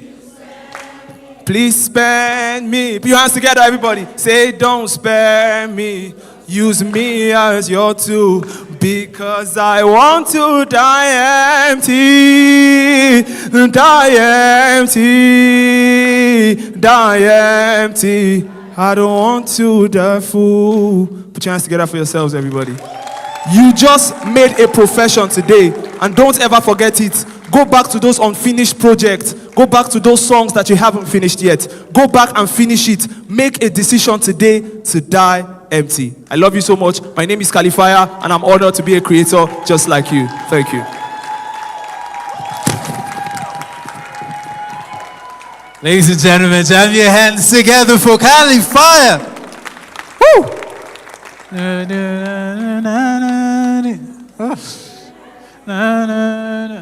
Wow, some people are actually talented. That's super impressive. Like, that's creative. Ladies and gentlemen, again, jam your hands together for Cali Fire. Oh, I thoroughly enjoyed that one. Very, very powerful message. Also quite melodious too. It's important that we exhaust. We've been given talents. Why are we not using them, right? All of you that are overthinking. And I understand, being a creative is actually a lot of work, right? You're usually in two moods. The first mood where you feel like a god, I've just created the greatest thing. You know, that video I just did, that stuff I just edited, amazing. And the second mood where I'm just like, I want to delete everything. And we always struggle with these things. But that message, very powerful one, reminding you that if you have it in you, you should always put it out there. Don't die empty. Don't die empty. Ladies and gentlemen, again, jam your hands together for Cali Fire. It is the African Creators Conference 2025. As announced earlier, the hashtag across all social media platforms is hashtag African Creators Conference 2025. If you took a picture outside, or if you take a picture while you're inside, or if you take a picture at the end of the day and you want to post across all your social media platforms, please do well to maximize all the hashtags so we can ensure that what is happening here is felt across all social media platforms. The hashtags are hashtag African Creators Conference 2025, hashtag ACC 2025. I've enjoyed myself so far, and guys, I can guarantee you there's still so much more to do. Before we make welcome the next section, or we'll go into that, let's do something that we did at the beginning of the event. So I want you to say, hi, neighbor. Are you guys not excited enough? That did not sound as excited. You're not, I cannot be more excited than you. Come on. Say, hi, neighbor. Neighbor, are you enjoying yourself? What do your neighbor say? Say, neighbor, are you enjoying yourself? Neighbor, do you want to die empty? Neighbor, keep creating. Say that as we move on. Neighbor, keep creating. We'll head into the next session, still the panel session. This also very, very important. It's a very important conversation, and it's one that has to be paid serious attention to, because we need to have conversations of this magnitude.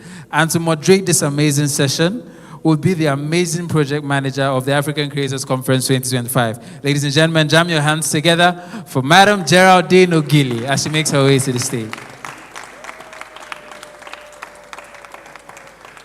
Look at that walk. Look at that walk. Ladies and gentlemen, jam your hands together for Madam Geraldine. Absolutely beautiful. Now, this is a very important conversation as it highlights closing the gender gap in Africa's digital economy.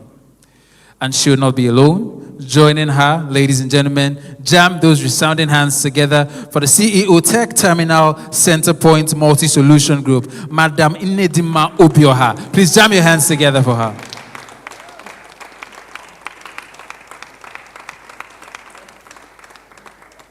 Also, joining this session of already looking like very, very powerful women, right? Women own this one.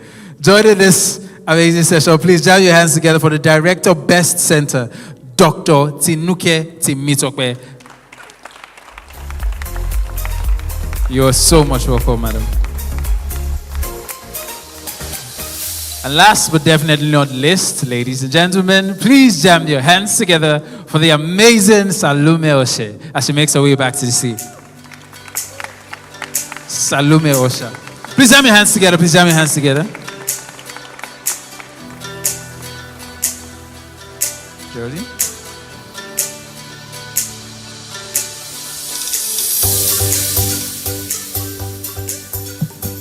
Okay, good afternoon, everyone. Hope we're enjoying ourselves. Okay. Yeah, sure. Okay, so now for this panel session, we're going to be discussing a very critical topic, which is women in tech, closing the gap in African digital economy. So I want to ask a very simple question before we start. How many of us in this tech space, in this, okay, sorry, let me be very specific. How many women or ladies are in the tech space? Okay, we have a very good number. So this is very interesting because it's going to be helping those who are in the tech space already and those who are aspiring to be in the tech space. So the panel session is to aim, this panel aims to explore practical solutions for the increasing gap of women participation in the African digital economy. This discussion will help highlight barriers, opportunities, policies, success stories from our amazing speakers. So let's just get into it. We already have Nedima, like I'm lucky I'm just lucky someone who is following your page. Like I've been following all your works. Even when they were, they need someone in the tech space, I was like, I actually know someone. I actually recommended you because I love your work and I've been following you very closely. Valentino, I know you, maybe you don't know me from ACCI, so I also know you. And Salome, yes, I had to go through your profile. You're the senior products manager. So it's such an amazing people we have at this particular panelist. So my first question will go to Nedima. Let's start on a personal note. What inspired you to pursue a career in tech? And what was your biggest hurdle you had in the early stage of starting?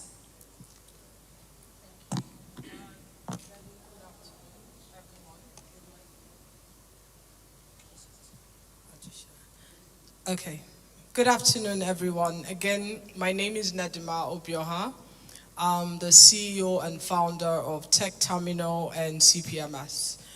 The question is, what do we do? You know, everyone introduces themselves and don't really take it very slowly to explain what they do. What do I do? I would say I train, and I turn training into skills, and skills into jobs. Okay? Now, what is our motto in my organization? We learn, we connect, and you succeed. This is very important. Learn, connect, and you would succeed. So going back to your question on my personal, how did I start? So I call myself a tech educationalist. How many of us know of AppTech or have heard of AppTech? AppTech Computer Education. Good, okay. So I own about 7 branches across Nigeria. I'll tell you how we started.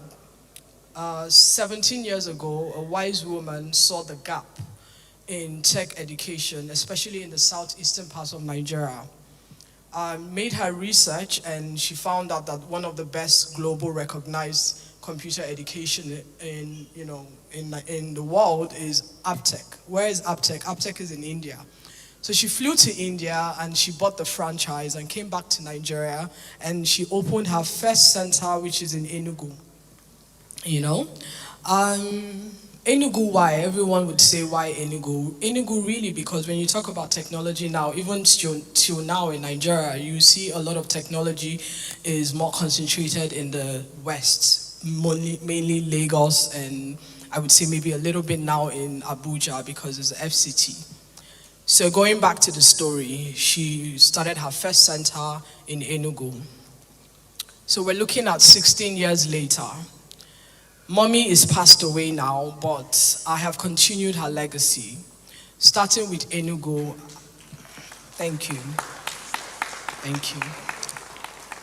So she started Enugu, and today I can tell you that our organization, my company, I don't say, we have started or we have opened Owerri.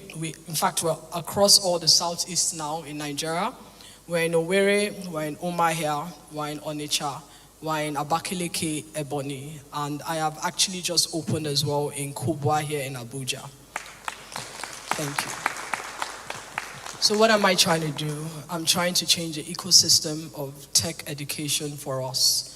Notwithstanding, going back to your question again, it's not been easy. What do we do for some of us that don't know AppTech, one of our flagship courses, interestingly, is we take SS3 students without JAMB, NECO, WAEC.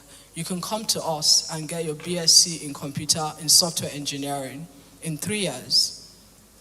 Now, you do 2 years here with us in Nigeria, and for those of us that want to JAPA, we actually take you to London. We have partnership in the UK, Dubai, and also Germany, which we just currently, finished with. So what am I trying to say? Going back to her question, it wasn't easy. What we do now, we have over 40,000 courses that we offer. We have from cybersecurity to ethical hacking. We have AI, which we're implementing now in our curriculum. And we have other courses like programming, networking, and a lot of other courses.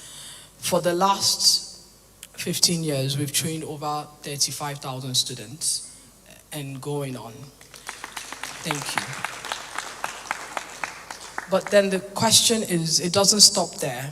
It's what next for the students. So now I have a lot of partnerships from Nigerian breweries to buypower.ng, whereby they finish training, we put them into internship. Because when you say training is theoretical. They want to be able to get hands-on experience. So what we do now is onboard them into internship and then make them more employable.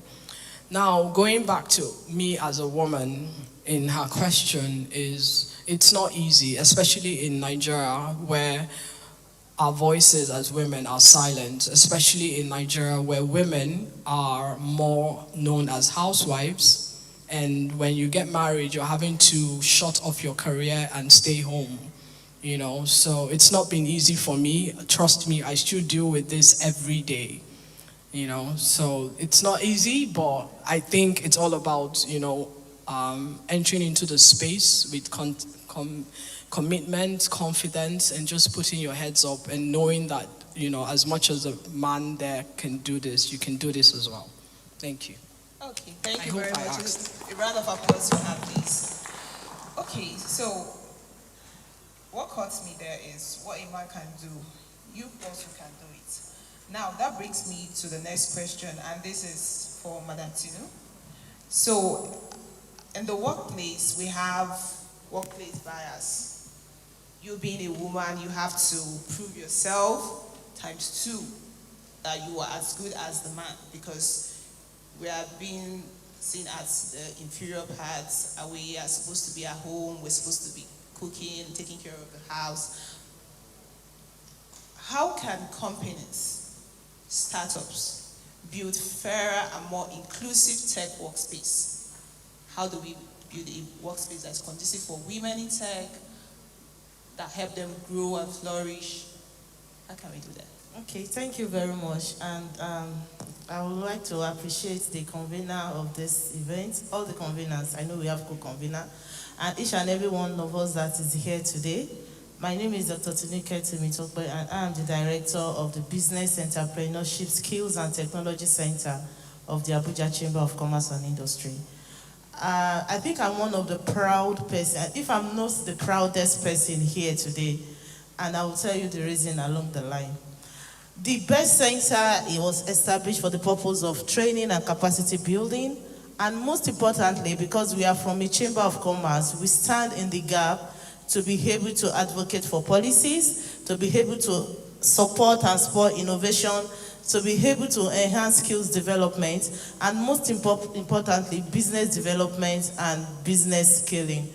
And for us at the BEST Center, this is what we have done passionately. We support people without knowledge of what to do.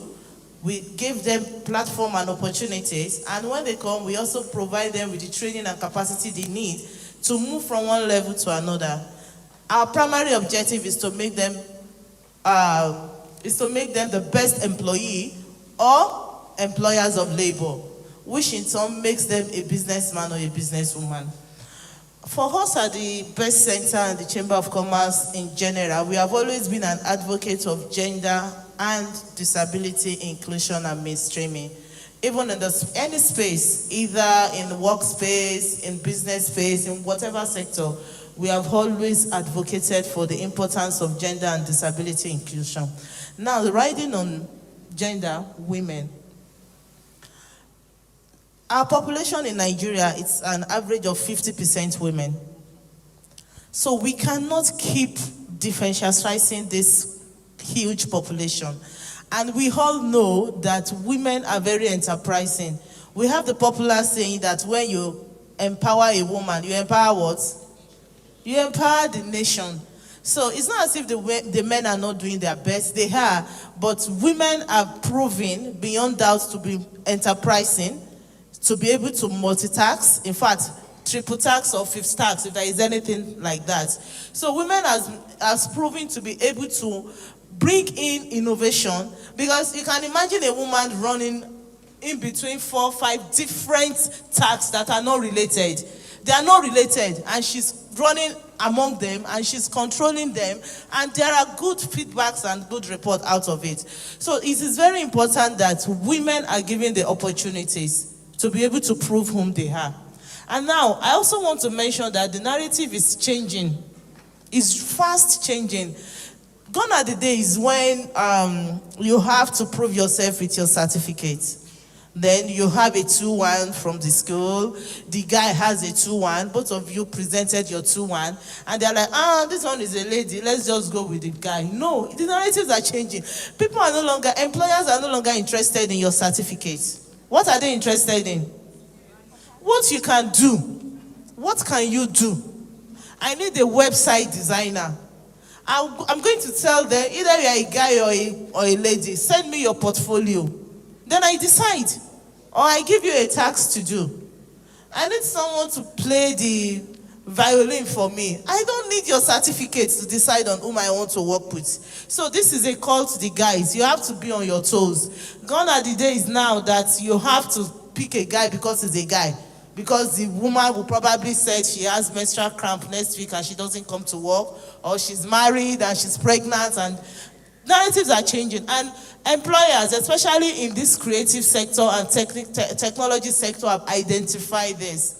They are creating spaces that are comfortable for women to work with, as much as possible, reduced encumbrances. Organizations are now having creche. Organizations are now having opportunities for women that even have, let's say you have your menstrual cramp, don't worry, stay at home and work from home. So this is happening, but we are also advocating for more. If you're an employer of labor here, if you are an HR manager here, and I would like to mention at this point that the ACCI Best Center on our e-learning platform, learn.accinigeria.com, we have a course on gender and disability inclusion. And it is free. So I encourage you to log into it and take these courses. They are on 3 different pathways. Take them all. It will also help you as an individual to be able to accommodate, to be able to consider, especially those that live with disabilities, because of some of the challenges we have with our structures and things that we do. And also for gender, narratives are changing. Guys, bottled up because women are taking over. We are no longer giving chances because it is about what we can do, and we are very creative and innovative. Thank you very much. Please, can we just keep clapping for her? Thank you very much, ma'am. Okay, so we bottling up. We still have like one of the challenges from our families, family background, society, being that, oh, you are a woman, you shouldn't be too overzealous, you shouldn't hustle, you shouldn't work. That's a man's space. I still hear that sometimes. So this is for Ms. Salobe. Resources, cultural and societal expectation sometimes discourage women to chase their career, to pursue their career in tech. How do we begin to shift our mindsets from that in regards to our family background and the societal mindset? Well, as someone who has been in the tech space for a really long time, this is my 10th year or 11th actually. I have been told a couple of times that tech is for guys. It's a guy's space, it's a guy's world. You take a course in engineering, you find out that you're the only woman in the departments. You get to an office space as a techie, you find yourself as the only woman in the office. I mean, growing up, we've actually been told a lot of things, that there are careers meant for women and there are careers meant for guys. And we find ourselves trying to fit in when we take careers meant for guys. But today, that's not the case. Women are breaking out into different tech spaces. Women are changing the whole narrative despite the whole tech is for guys, the whole gender stereotype around. And the only way we can actually thrive in those spaces is to actually own our voices. I mean, currently, I recently got into a new company, and in the whole company, we're just 2 females. Like, there are a lot of guys in the company, and it's just 2 females. But I'm kind of already used to it. I'm used to being in a space where there are lots of guys. I'm used to being in a space where I'm the only female. But that doesn't stop me from making myself heard. You need to learn to stand your ground. You need to learn to show your value. Because when you present your value to people, they see what you can offer, they see the skill you offer, and you'll be heard. So despite the whole background despite all our backgrounds, despite the whole gender stereotype, as long as we make our voice heard, as long as we stand our ground, show your value, make sure you're heard. If you find out you're not being heard, make allies. Get people to hear you. Once you have the little people hearing you, you can work your way to the top. And then you'll be a woman of value. So to answer the whole question, that breaking into tech spaces despite backgrounds and gender stereotypes, it's basically all around making yourself heard. Basically all around having a bold voice and making sure you're very skilled, you're continuously learning, you're continuously breaking the barrier and creating more environments for other women to join you in that space. Thank you. Thank you very much. Thank you very much. Okay. So, next is for Madam Nedima. As we know, we're getting into that era of AI, or we're even in the era of AI, and we are actually booming tech-wise. What are the opportunities in the African tech space that women can tap in on time? Like, I believe we're still in the early age or early stage of AI. What is that aspect? Is it AI innovation? Is it building? What is that aspect we can tap in at this early stage that would help us boom when it's finally out there? Thank you. I get this question a lot. I remember I was recently on Arise News and, AI. So I'm going to be very frank with everyone, and please, I hope we're all listening. AI, my dear, we have a long way to go. We have a long way to go, and I'm saying this by being there in the front hand. I'm a tech educationalist, so I see it. Let's talk about our educational system today. 45 to 50% of our students are failing JAMB. Why? Because that SS3 student will probably tell you, it's not like they don't know the answer. They know, but then they say, I want to say this in Igbo, but I know not everybody is Igbo here. But they complain. They say to me, or they say to them, or they say to us, we've never seen a computer before from JS1 to SS3. How put us in a computer-based examination? How do you expect us to pass? So when we hear AI, I laugh really because it's not even gender-based. Let's even start with that. The same infrastructure or the same accessibility a man needs to excel. It's the same thing a woman needs to excel, But then when I think our voices need to be, we need to talk more to our government. I'll give you an example. My daddy today needs me to help him to navigate his phone. And that is the kind of, well, I'm not, please don't quote me, but we have a lot of leaders that are like our daddies, our fathers, that don't really understand innovation, and now they need us, even the Gen Zs now, to show them how to even navigate their WhatsApp. So again, this is real life. When I say AI, we have a long way to go. Let's start with our community schools even having access to computer. Let's say just one student start understanding what it is to do www.google.com. And then imagine giving, and it's so funny because it's obvious what we need to even get to that AI, So imagine just one student understanding, digital literacy, computer literacy, what that child would do in SS1.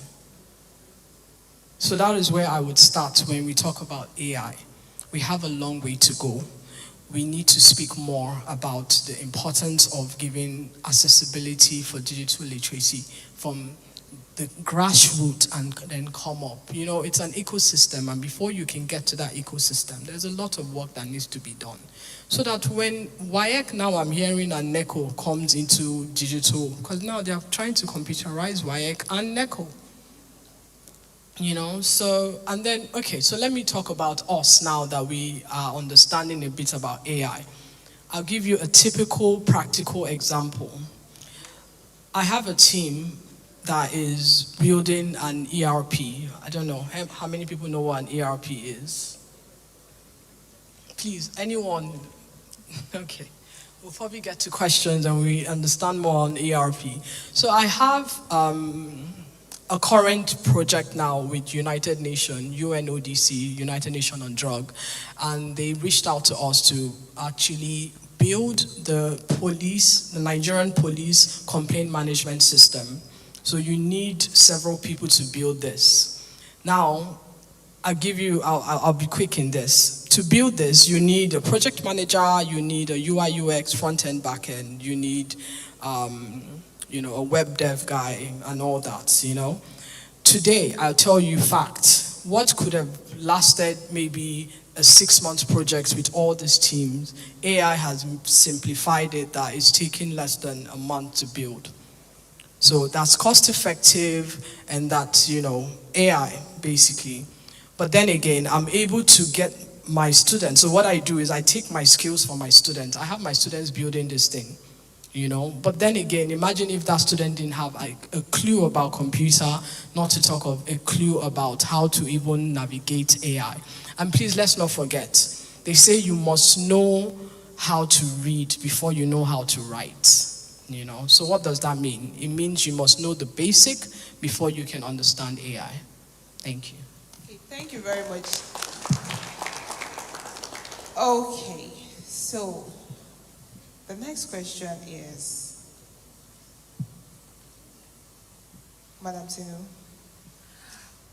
can partnership between governments and private companies realistically create a pathway, like we creating avenue for these young ladies to come learn at least the computer?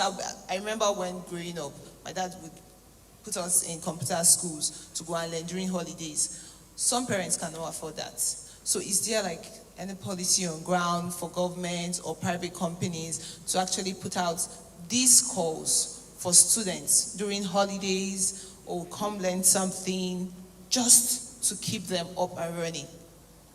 Okay, thank you very much. Like my co-panelist said, we have a very long way to go.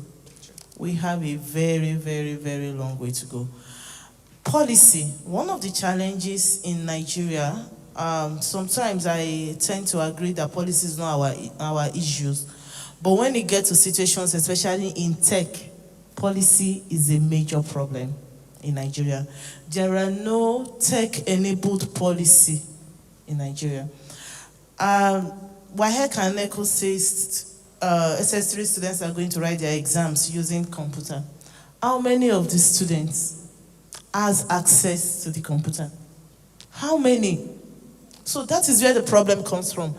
Like she mentioned, too, that was the last thing she said, that you have to know how to read before you start writing. Student does not even know what a computer. There are some villages that they only have computer in the principal's office. Then you ask the students in that school to write WAEC with computer.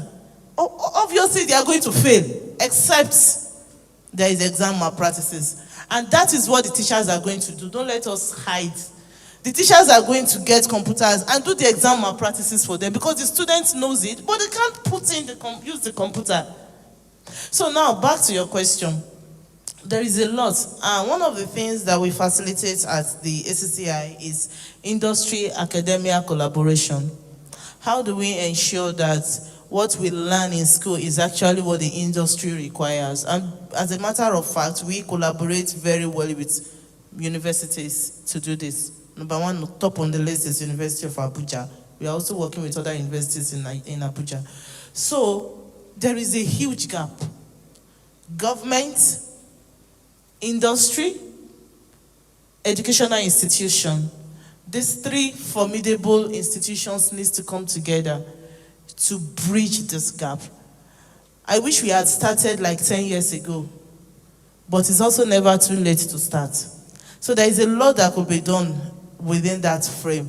Coming up, for those of us that are in the city, so to say, it's easier. And maybe I should mention this. Somebody was asking a question earlier that how do you find this mentor? The mentors are not going to come to meet you in your house. You have to go out there.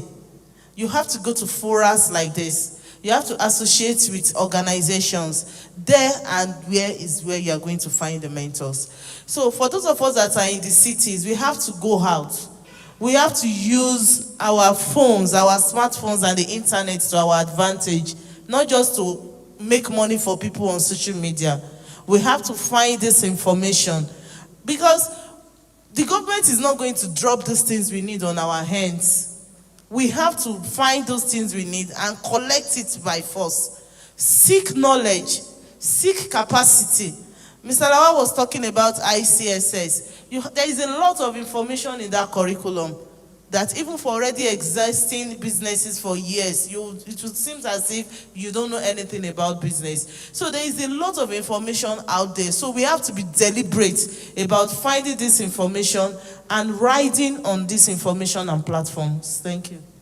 Thank you very much. Please a round of applause for her. Okay, so this is for Ms. Salome. If you had one piece of advice for a young lady sitting here today, dreaming about a career in tech, but feeling unsure, what would you say to her? Sorry, take that last part again. If you had a piece of advice for a young lady sitting here today, dreaming about a career in tech, but feeling unsure, what would you say? I'll say explore, actually, because we have numerous ways you can get into tech, from the littlest of things to coding, to everything, actually. So explore, research. Research on all areas of tech, research on where you want to start from, watch YouTube videos. You could take courses without paying a single dime. If I want to learn something today, I simply just go on YouTube and start there. If I want an actual certificate, then I look for a place to take the course. But go on YouTube, go on social media. You have the power of, in the internet actually, in your hand. So research. Research on all aspects of tech. Try some. You might not like them, but you would find one. So if you want to go into tech today, just basically research and then try something. And when you do that, when you find that thing that you like, you can now start taking a course on it. You can start with a free course, just go on YouTube, take courses. You can then get a paid course. And then you can also find people in those areas that you can connect with. We have lots of communities that support people who want to venture into tech, that have boot camps where you can enroll and just learn. So you could always start from there. And then there are also sites, I can't remember one right now, but you can, on those sites, it allows you to answer a few questions, and help navigate the area of tech you want to go into. So based on what you actually feel, it gives you a list of tech courses that you'd be good at, tech areas that you would actually succeed in. So you can actually just research first. That's like the basic advice. Research, know the kind of course you want to take in tech, and then start from there. And then network with people. You come to events like this, you meet lots of people, you make friends. Those friends today can become your mentors tomorrow, they can become your partners tomorrow, they can become your study buddies tomorrow. And both of you just grow together, okay? So for someone who wants to start a career in tech and doesn't know where to start from, just start with the research. And then just identify areas that you feel you'd be good at, and try to attempt in those areas. And if you fail in those areas, you can always explore more. Like, tech is growing. We are in an age where AI has come to stay. It's as simple as going on ChatGPT and saying, oh, I'm interested in starting a career in tech. I want to know how to do this, and I feel I could do this. And ChatGPT would help you narrow down everything you want. And then you could also say, oh, where can I find these courses? It gives you a list of courses with the sites to actually find them. And if you don't have a single money, still say it's ChatGPT. I mean, you could simply just say, how can I start a career in tech without paying a single dime? You would have lots of options. Okay, so yeah, thank you. Okay, thank you very much. A round of applause for her. Okay, so one final question for Ms. Nedima. We've been talking about tech. Can you just give us like examples of the aspects to go into tech? Maybe 3 aspects that is gender friendly? Because some of us don't like maths, I don't like maths. So what other aspects of tech can we go to aside coding, writing, the whole thing? I'll just add to what she said.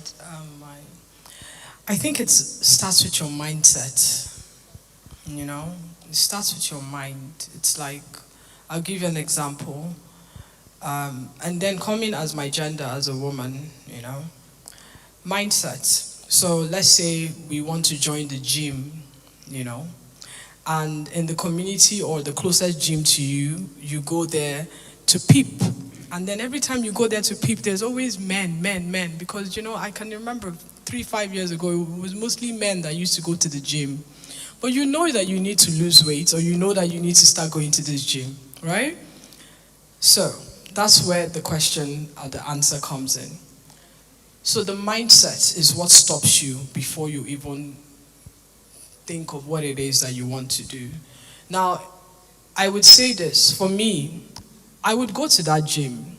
In fact, I will even get one of the men there to even be my personal trainer. It's a mindset, you know. So let's start with that. Now, going on, as long as you've made up your mind and you're willing to take that leap, then it's all about, secondly, I would say, is about what you enjoy doing, you know. Because we've come to Nigeria whereby there's a difference. I just met Mr. Akin, one of the speakers here. Amazing guy. He's into non-profits. He's into, you know, empowerment. And I had to ask him a question. I'm like, sir, how are you making money in this? Because you have to get some money to, you know, impute into this non-profit because you're not making money. And he says, well, he's into real estate actually. So that's where he funds his money to now go into. So what am I trying to say in essence? In Nigeria, I know that sometimes, I think a young lady asked that question, you know, which is what you're passionate about and what can yield money. These are two different. So mindset takes in your knowledge, takes in what you're passionate about, and also takes in how will you make money in this. So now let's go back to tech, which is where we are. I would say 80% of people in the last 10 years have grown up a bit with gadgets. We have 5-year-old. In fact, I was somewhere yesterday and my friend is asking me what kind of computer can I buy for my 5-year-old. Their school is requesting that she has to have a computer now. So you can imagine that 5-year-old mindset starts to change with having a computer at 5, you know. So, but then going back to your question, not to divert from the question. For women, I have currently, most of the women or the girls that come, ladies that come to my center are mostly fiscated on UI UX, app creation. Why? Because we have a lot of content creation people now. And one of the things you need to learn is media. One of the things you need to learn is, how you can navigate being a content creator and understanding, because as a content creator you have to understand the back end. You have to. So a lot of women these days come in and they want to learn UI UX. They want to learn digital marketing, because a lot of women too, their jobs are marketing, but interfacing this. So I would say UI UX is a good course to start with as a woman and even as a man too. But we're talking about women now. So yes, UI UX is one thing that I've seen firsthand. A lot of students, women, have come and they're doing extremely well. You come to our center and you train on UI UX for less than 6 months. I guarantee you will get a job starting salary at 350,000 naira today. Guaranteed. Another course that I know that they come to do is, like I said, digital marketing. Because digital marketing, if you look at this now, a woman that started a shoe business today or a man that started a car business today makes more money now digital marketing online than even in his car sports, So that's digital marketing for you. Then another very interesting one that is beginning to boom now with most of what my faculty staffs are doing across the center. I have one of my COO here. He will sit down and he will tell you one of the best-selling courses now is cybersecurity, ethical hacking. In fact, sometimes I have to tell these women, do you want to start hacking with your Yahoo boyfriend? But anyways, so yes, that's another interesting course and, just a joke. But yes, so the 3 top courses that I would encourage anyone, both women or men, is UI, UX, digital marketing, and cybersecurity. Thank you very much. A round of applause for happiness. Okay, at this junction, we're going to be taking just 3 questions because we're behind time. So please, okay, 1, 2, she raised up first, and then 3. Oh, okay, we could.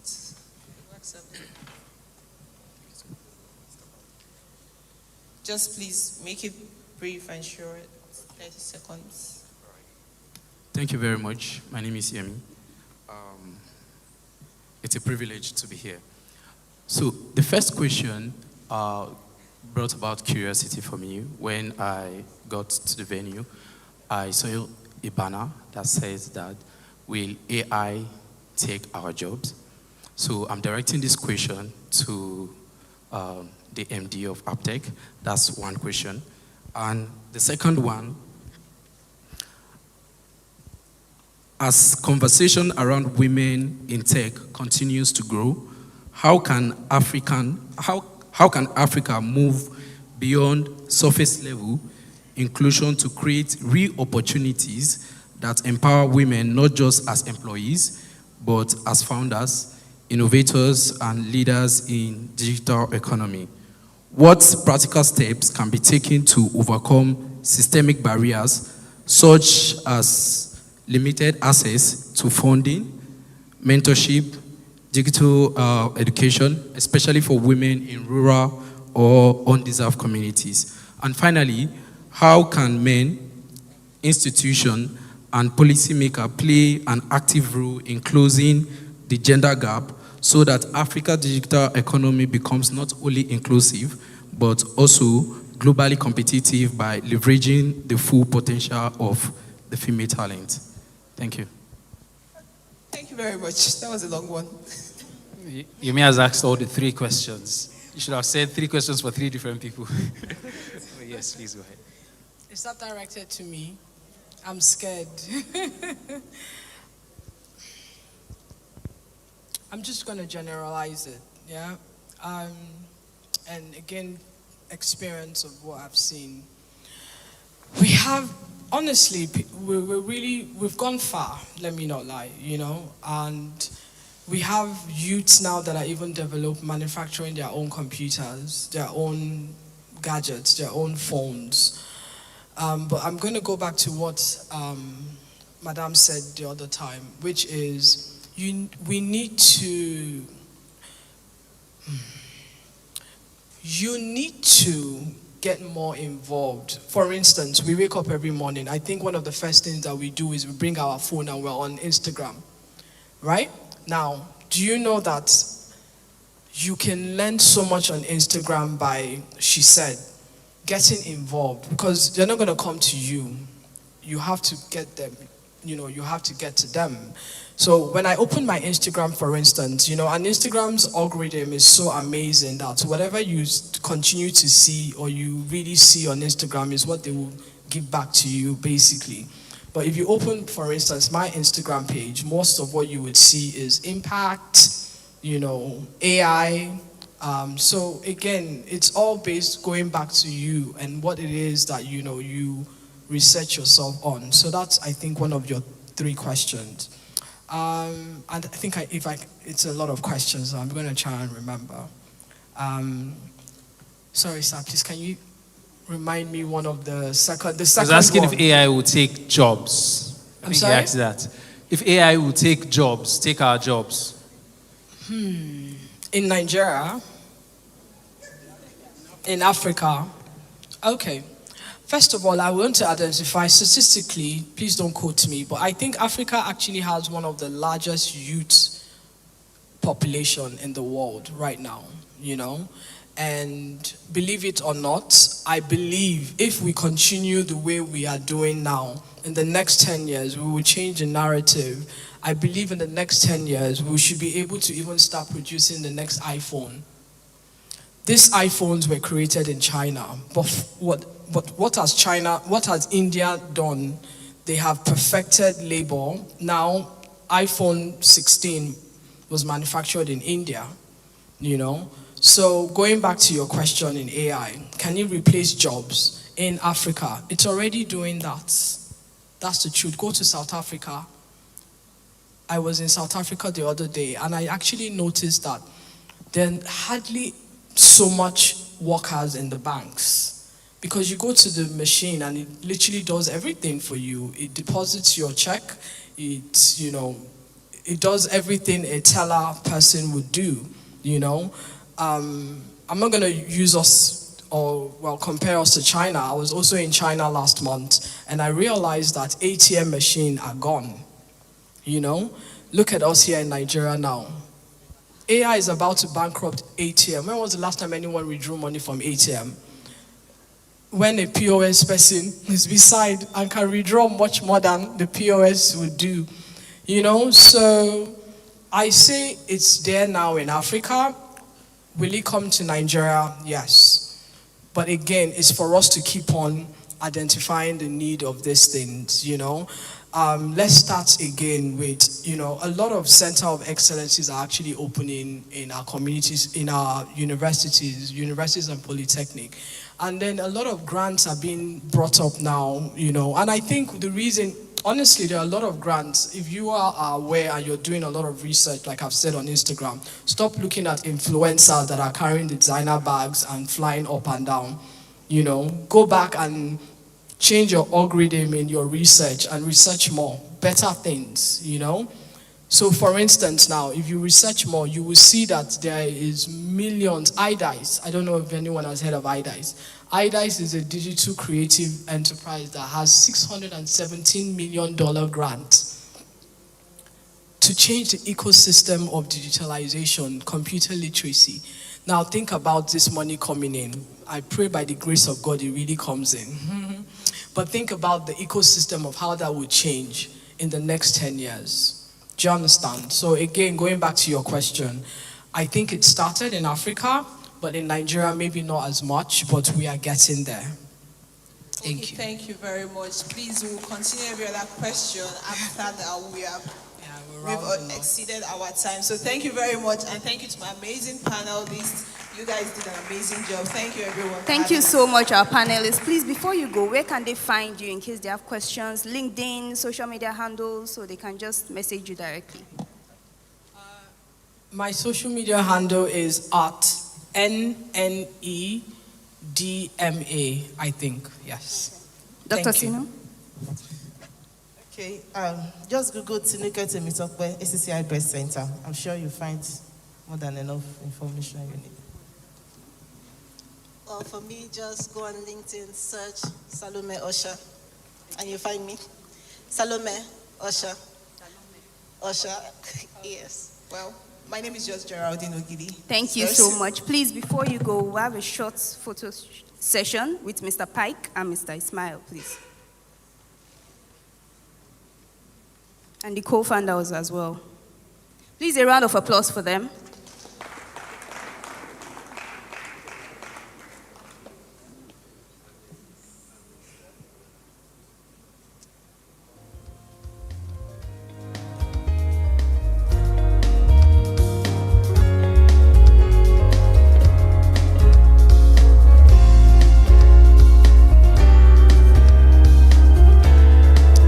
So much. An interesting conversation about closing the gender gap in Africa's digital economy. Please, a round of applause for our speakers. Thank you so much, Madam Nedima Obioha, Dr. Tinuke Temitokwe, and Madam Salome Osha. Please keep clapping. Keep clapping. Thank you so much. Are we having a good time? Are we having a good time? Are you sure? Okay, so right about now, we have dancers in our midst. Amazing, amazing dancers. Ladies and gentlemen, please put your hands together for Flexible Matthew and P. Robber. Flexible Matthew and P. Robber, please come up stage. Please, a round of applause for them as they come up stage.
Ladies and gentlemen, jam your hands together for our dancers.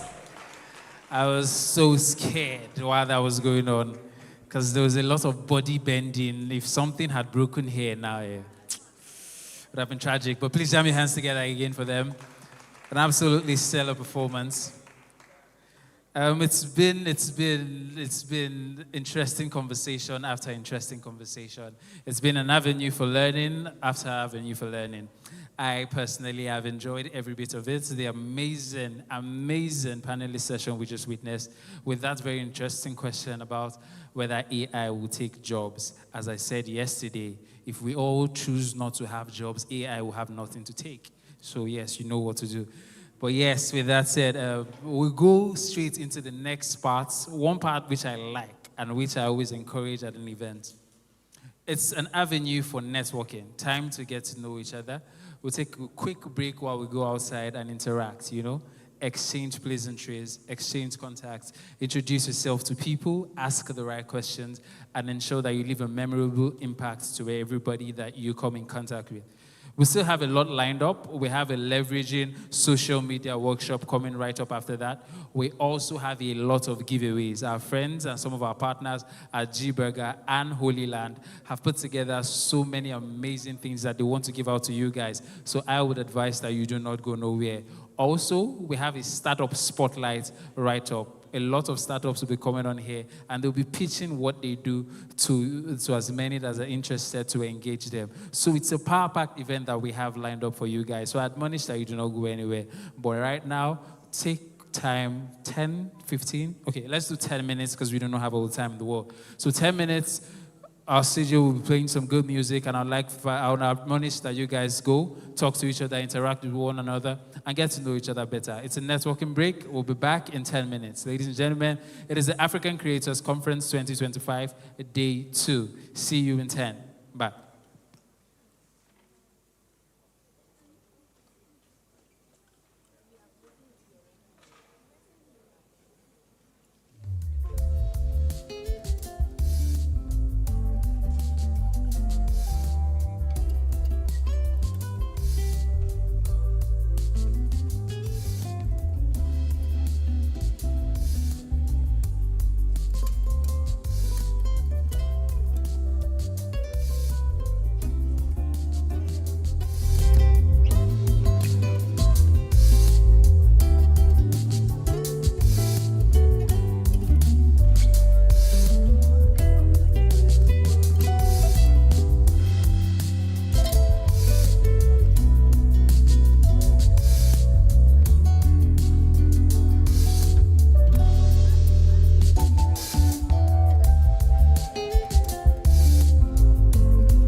Welcome to Verity, where we transform your vision into reality.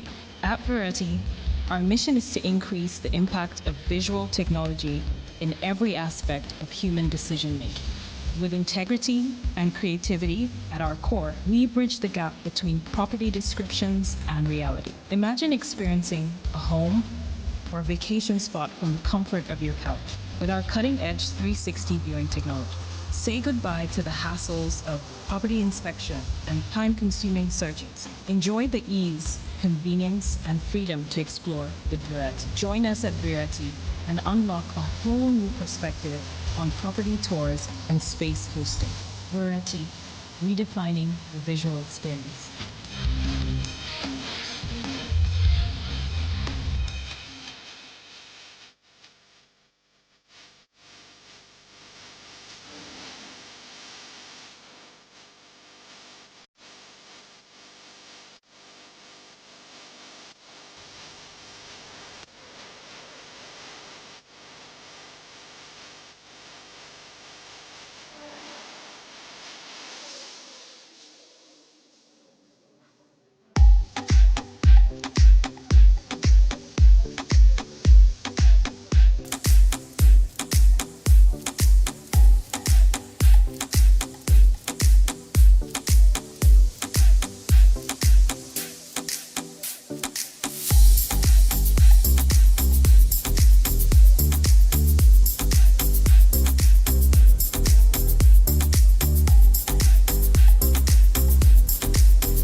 I admonish that you make your way back inside.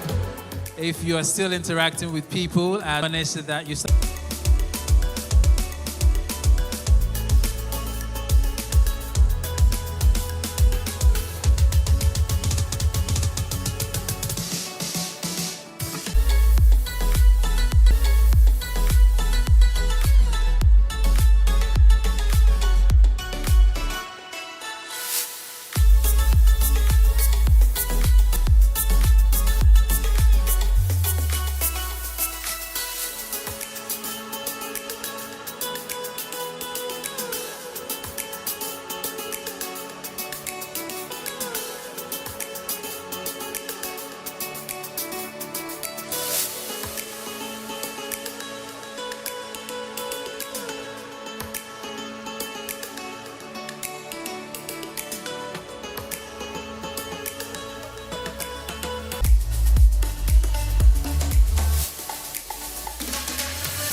Yeah, good afternoon, everyone.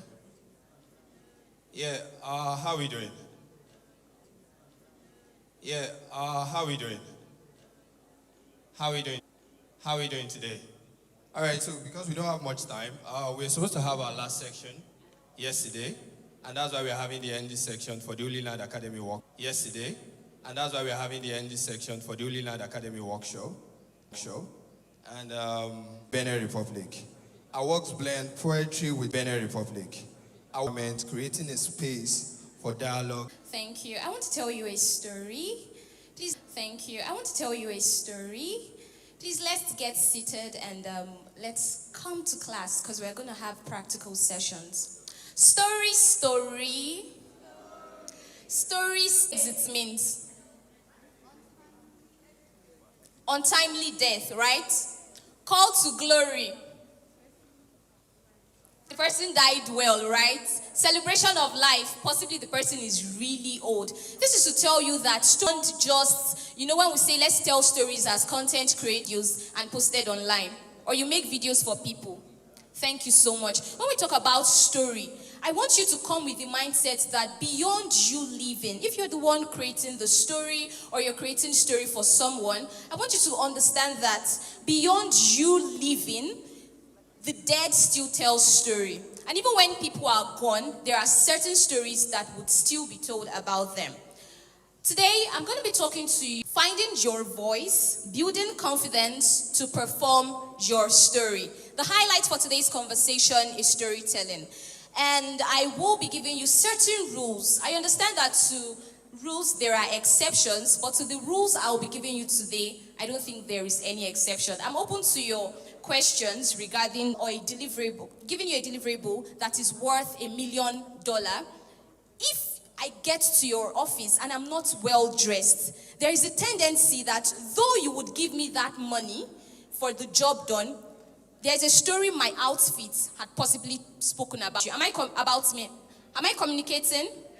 So how I think of you, how people think of you is the question, the exercise is very simple. I want them to look at me and tell me what they think of me without, from my dressing to my look, what they think of me without them. So yeah, first of all, if you were to meet somebody like me for the first time, what will you think of the first?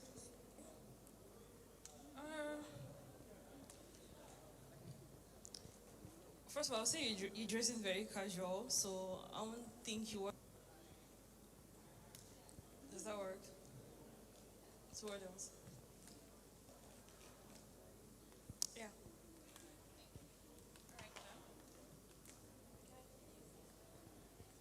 Well, I'll say you're a simple lady, you're not someone to want to do too much with dressing. I feel like I also think you are deeper life because your hair is not, and your ears are not pierced too.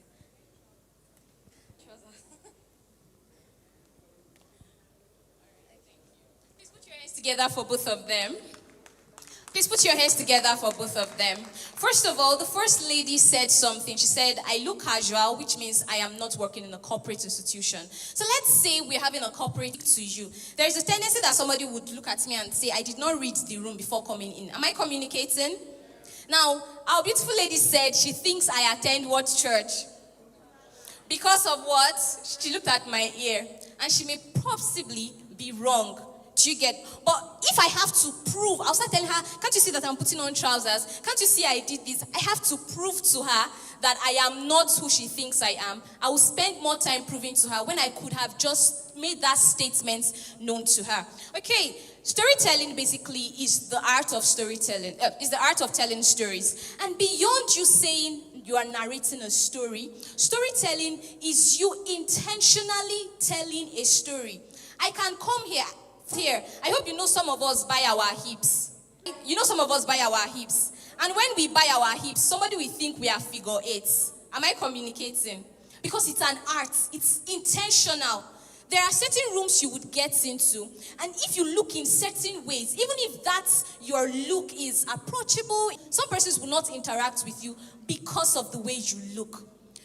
For some other persons, they might look all good, but they may not be confident in communicating what they do. We just had networking sessions here.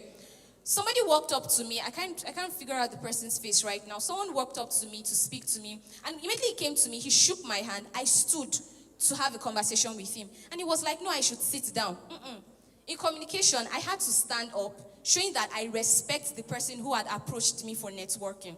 What if I had just stayed relaxed, and possibly it was our beautiful sister here that came to me? She would not just say I'm casual, but she would also say that I really don't give a damn about the person communicating with me. Do you get what I'm trying to say?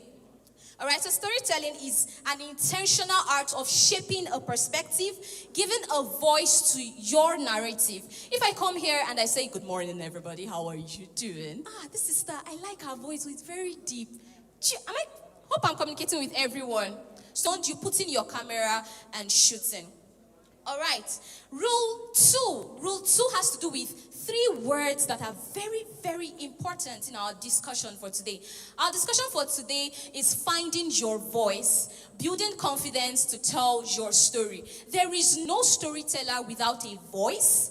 There is no storyteller without confidence. There is no storyteller without a performance. What did I say? There is no storyteller without what? A voice. The next one is confidence. The next one is what? Performance. A voice, confidence, and performance. These 3 things would be what we would dissect in today's communication. Let's talk about voice. Voice is beyond you talking. Okay? Voice is beyond you saying, hello, my name is Janet. Your voice is beyond that. And that is why even the dumb would still tell a story. There are some persons who may not be able to speak, yet they have certain skills. Maybe the person cannot sing, but the person can hear. I don't know if you've seen somebody who is dumb play the keyboard. Have you seen someone like that? How many of us, there's a music producer who is blind but still produces music? Thank you so much. Thank you. So you can see that storytelling is beyond you putting your eyeshadow. Storytelling is beyond you, having beautiful voice. Storytelling is beyond you telling people who you are narratively. Storytelling is everything in between that makes you who you are. I remember what I said, even the dead still tell stories.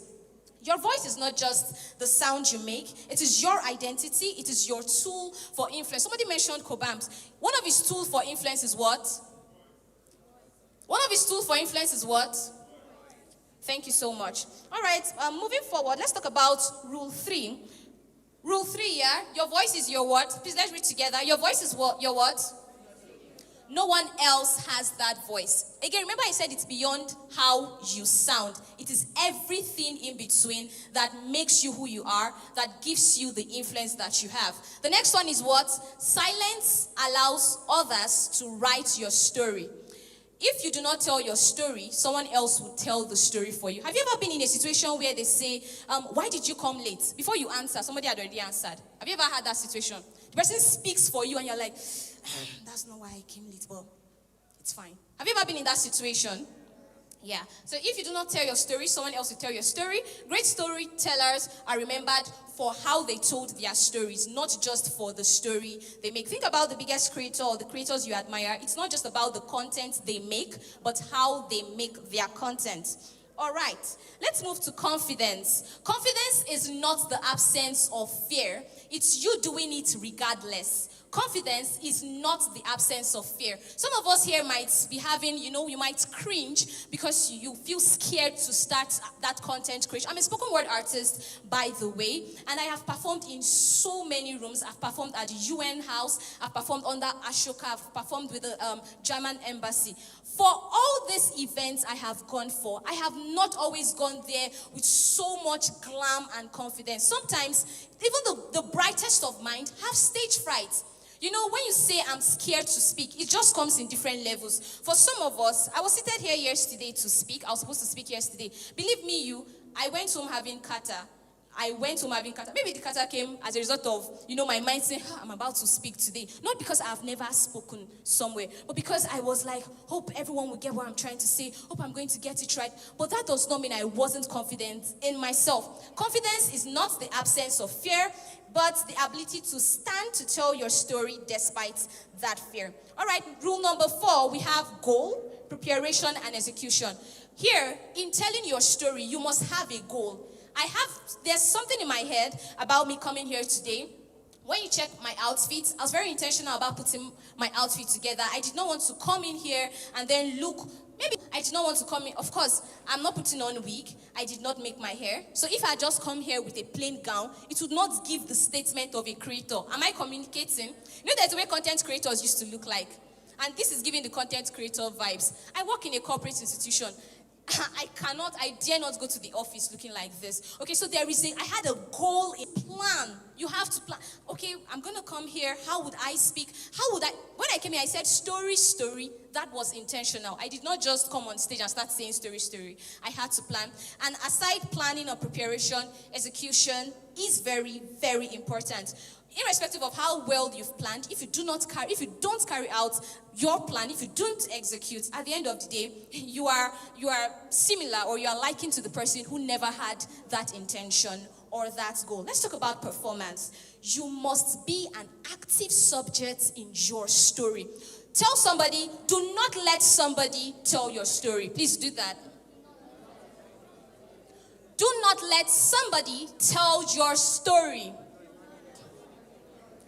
Have you ever been in a situation where you have an idea, you share that idea with a friend, few weeks later, you see that friend executing that idea? Have you been in that situation? Has anyone been in that situation? How did you feel? Dear, I'm also a law graduate. There is nothing you can do about it. Do you get? There is nothing you can do because there was no legal contract.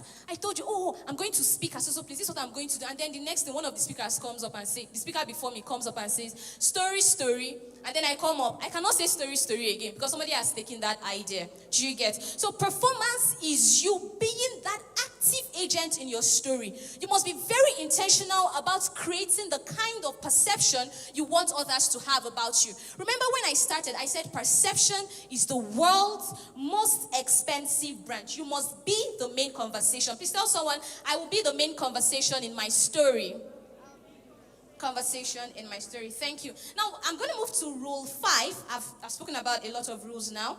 And I would like to pay attention to these because some of us might be hearing some of these things for the first time. In storytelling, you must have exploitive advantage. You must understand attention, understand profitability. Please listen carefully. I can break this down. What is exploitive advantage? Exploitive advantage is the advantage you have over others despite you having similar characteristics. I'm a spoken word artist. I met our beautiful spoken word artist here who performed here yesterday. There is something about me that would make both of us stand out in our different field. For some of us here, content creators, for some of us here who create videos, we have the tendency of trying to imitate others without realizing that individuals have their different exploitive advantage. For some of you here, it might be your hair. Like our beautiful sister, you have an amazing hair. For some of you here, it might be your eyes. I don't know, have you ever followed somebody online, not because of the way the person speaks, but maybe because of the person's lip? Do you know someone like that? For some persons, it's their eyes. For some persons, it's their nails. So think about yourself. What is your exploitive advantage over others that would make you tell your story better and grab attention? Now, let's move to attention. Attention arbitrage. Attention arbitrage simply means the ability, it's business, so the ability to give a value in exchange of the people's attention. I am not telling you my story for you to just hear and go. I am telling you my story because I need your attention.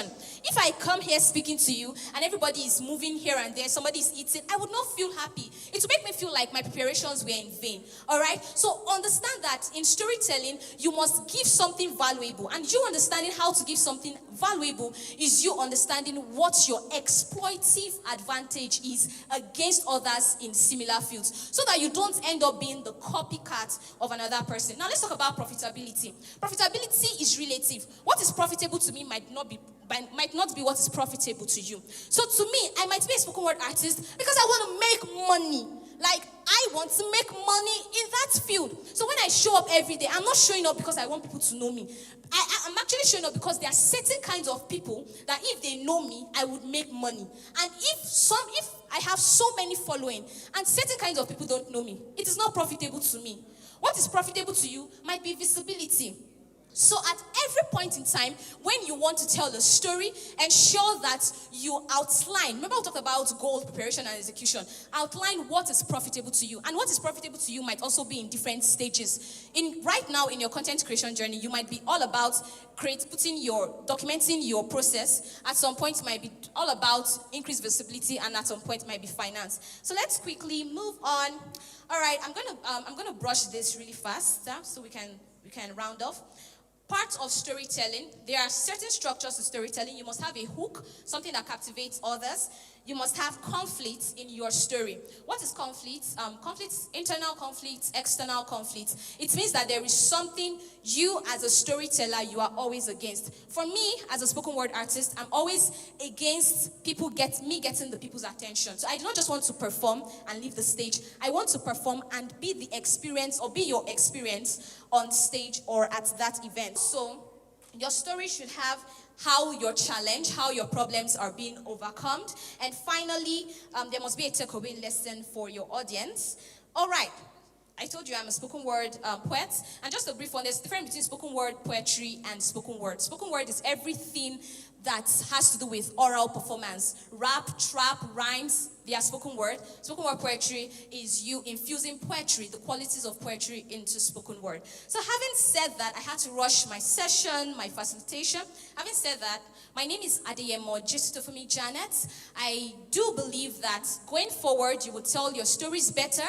You would understand attention arbitrage. You now understand exploitive advantage. And you understand the relativity of what is profitable to you whenever you tell your story. Thank you so much. Thank you so much. Thank you.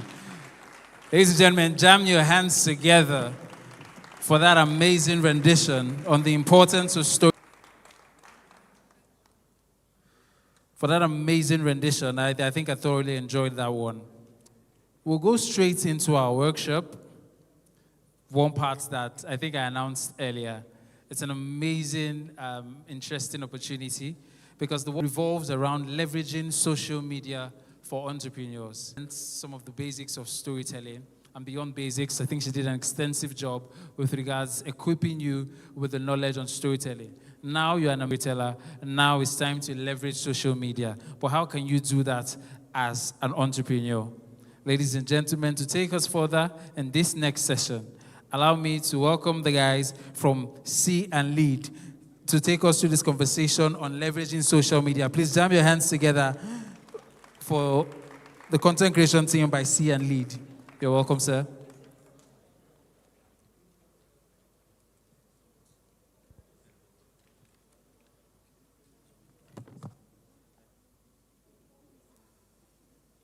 Hello, everyone. Hello, everyone. Good afternoon. Have we been having a nice time so far? Please, any response? Have we been having a nice time so far? All right, so I want to do a quick one, but before that, I'll introduce myself. My name is Joshua Karimokome. I am a creative entrepreneur in 2 industries, strategist, and I'm a media buyer. My colleague. And I am Philip FR, anything you can actually think of about graphics. And then guess what? I would show you my tool, and my tool is your tool in just a very short minute. All right, so the quick one is this. I want everybody to fit. Thank you. Can I please get someone to take this out here?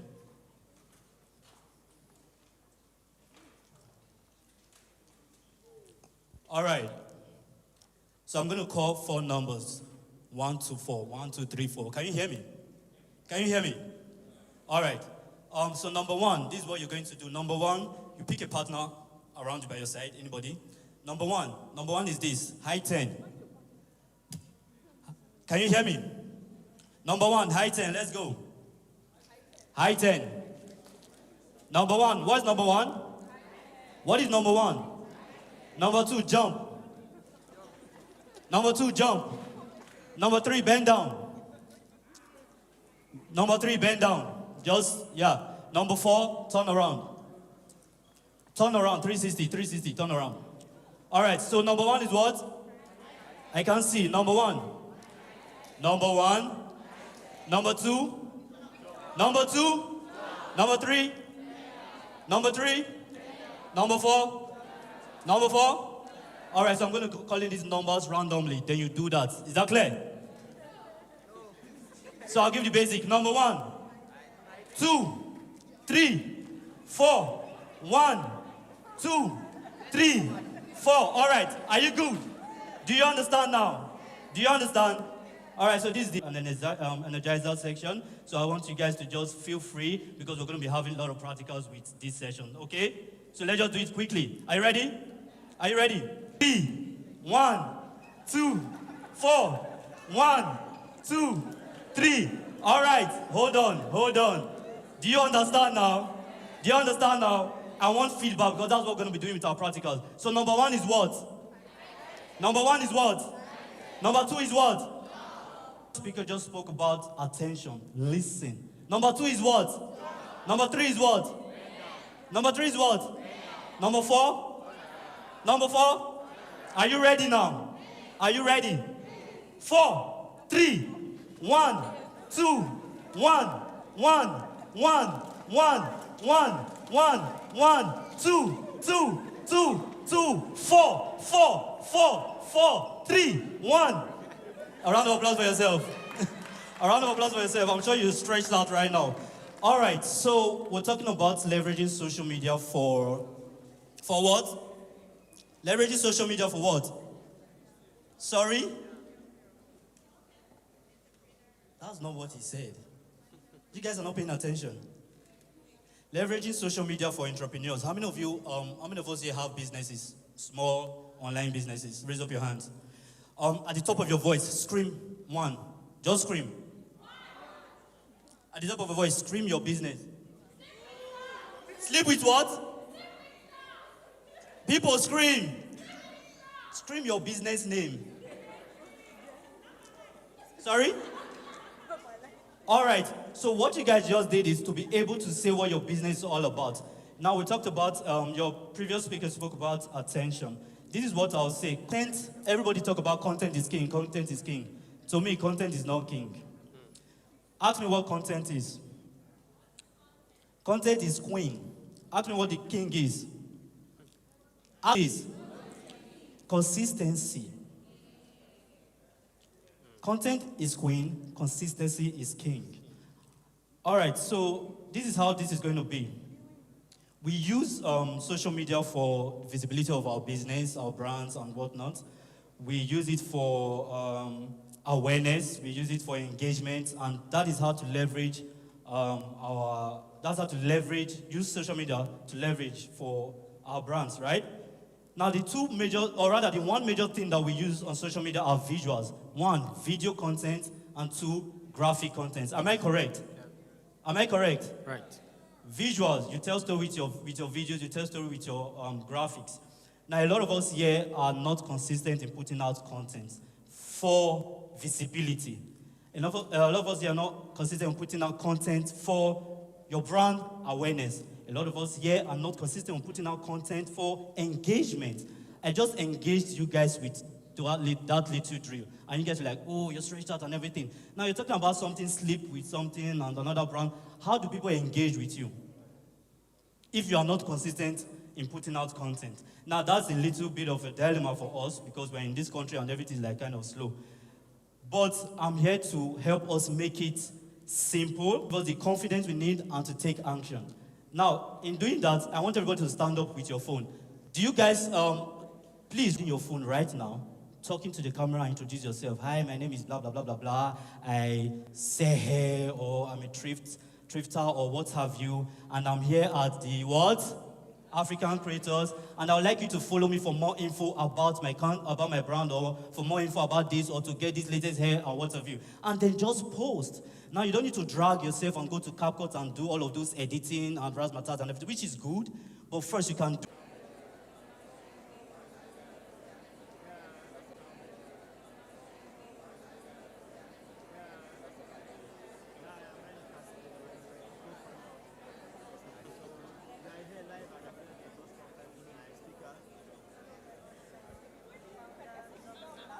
If you are done, stop. Are you done? Are you done? Are you done? You've saved? Go to your story and post now. Go to your story and post. This is where confidence comes. This is where taking action comes. Go to your story and post and tag them. Tag yourself. If it's your profile, if it's your personal page, tag your business. Tag them. Do it now. Do it now. Take action now.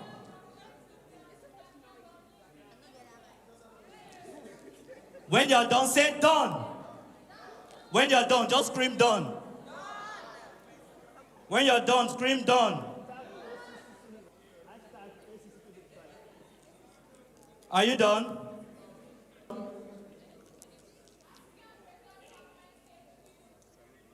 I'm waiting. I'm just seeing you guys standing. When you're done, say done, and then you sit down, and we're good to go.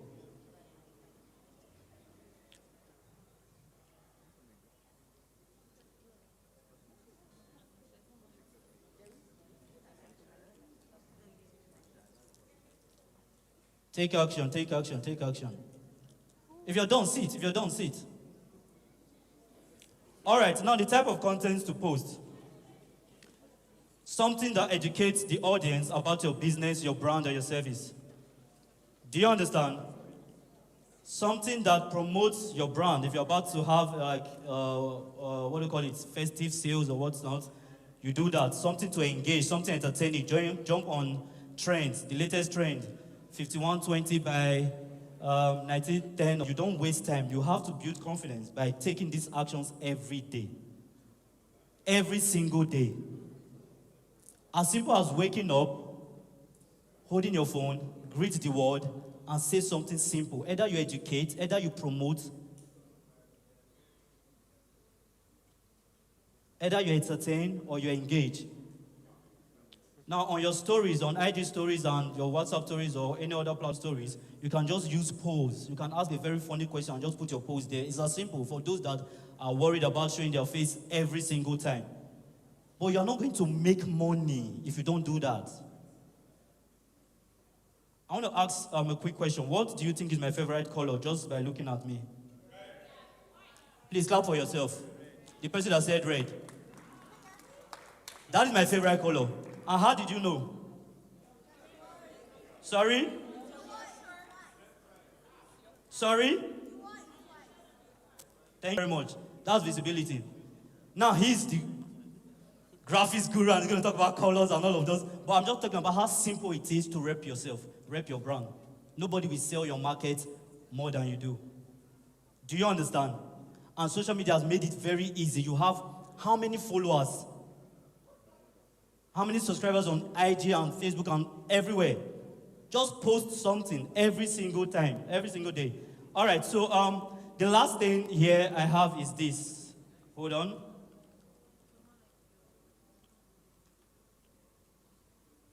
All right, so the truth is for visibility, you won't sell if you are not seen. Even the most skilled and most talented will go broke without visibility. Now, social media help you build trust. People see you and trust you, not a robot or an avatar or one AI thing. Engagement, people engage with you, ask you questions about your brand, like I said before, and want to buy or want to just do business or collaborate with you. All right, I think that's that for that. I'll hand over to my colleague to talk about graphics. Okay, so very quickly, do you have Canva on your phone? And if you watch earlier, I said I will tell you my tool, right? So look closely. I don't know if you can see this. And you can see this, right? This, all this, and even this. I tell you that you can actually do all these things with your phone. All these things, like everything you're saying. What if I say you could do everything you're saying with that same phone you're actually holding? Okay, it is not possible, right? The same, okay, it is right. Okay, so now, I think, I don't know if you can actually post the first slide for me. Sorry, sir. Media.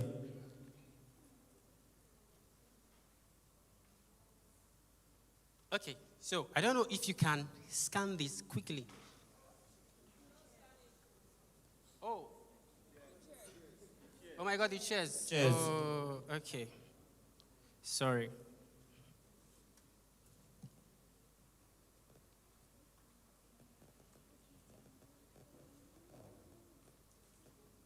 Okay, good.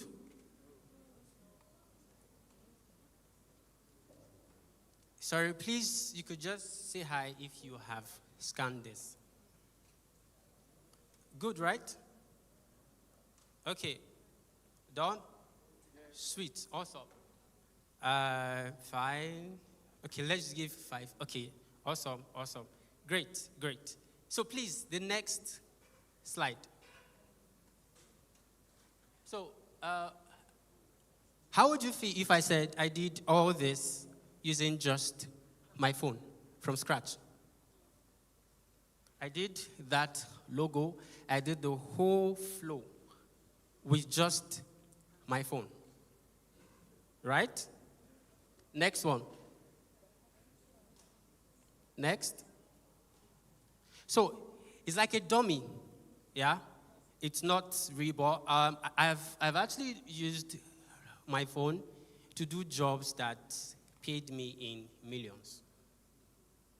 So each time I actually buy data, like, guy, why are you spending 20,000, 30,000 to buy data?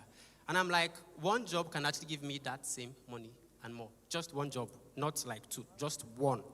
So you could, because I have people who actually wait and then say, maybe if I have this guy who does graphic, when you can pick your phone and do that same thing yourself. Trust me, you have not even the slightest view of things you could do with that same phone you're actually holding. We didn't have much time. I would have actually shown you so much. But then I don't know if you have your phone right now. You can go into Canva. Just log into Canva if you have.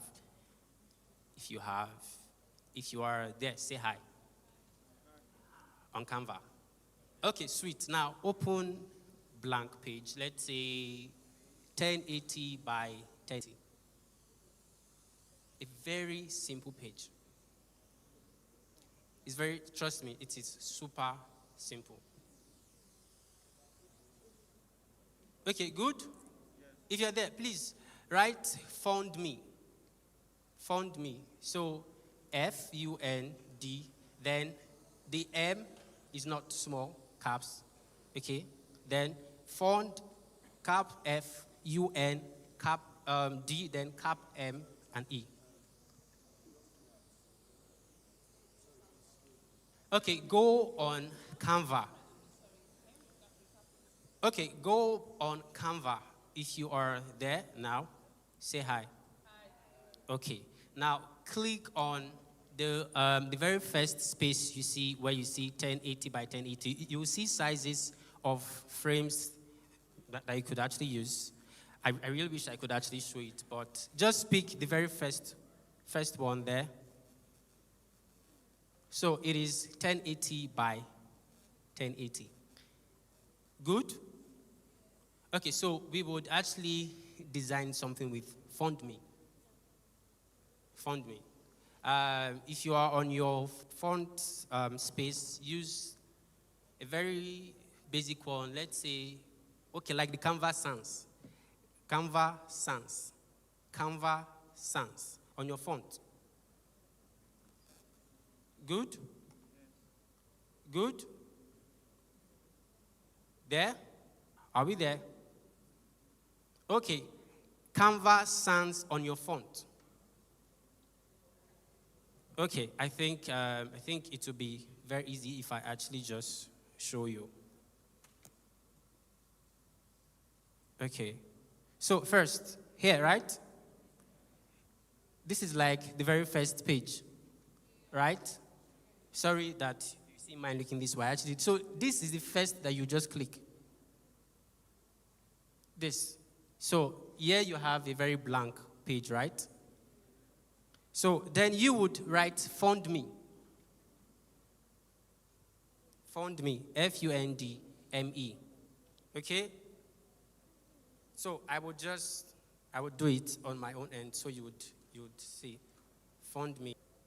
Fund Me. Okay, if you can see it. Now click on, or if you're actually lost, so that I'll go back. Okay, so after you select just the font, F-U-N-D, not fund me in full, just font. If you click and then hold, you would see that gap where you can now drag to. So you just drag to only font, F-U-N-D. Good? Then you would now click on that font space where you see the name of the font you're actually using. I'll go back. Okay, so here, right? And then I will click on where I have the name of the font.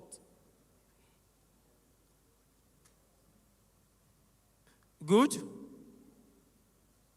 Good? Okay, so now, if you look at this place, you see like a tick sign. Okay, so that tick sign is actually showing you this is the font you have on your board. See it here. It's the first one there, right? And if you look here, you will see like somewhere where you can now choose the weight of the font. If it is bold or how you want it. So now click on bold. Click on bold. So it means if you click on bold, this is what you should see on your screen. Done? Done? Done, right? Hi. Good? Okay, now go back. Right after the ME, put a full stop.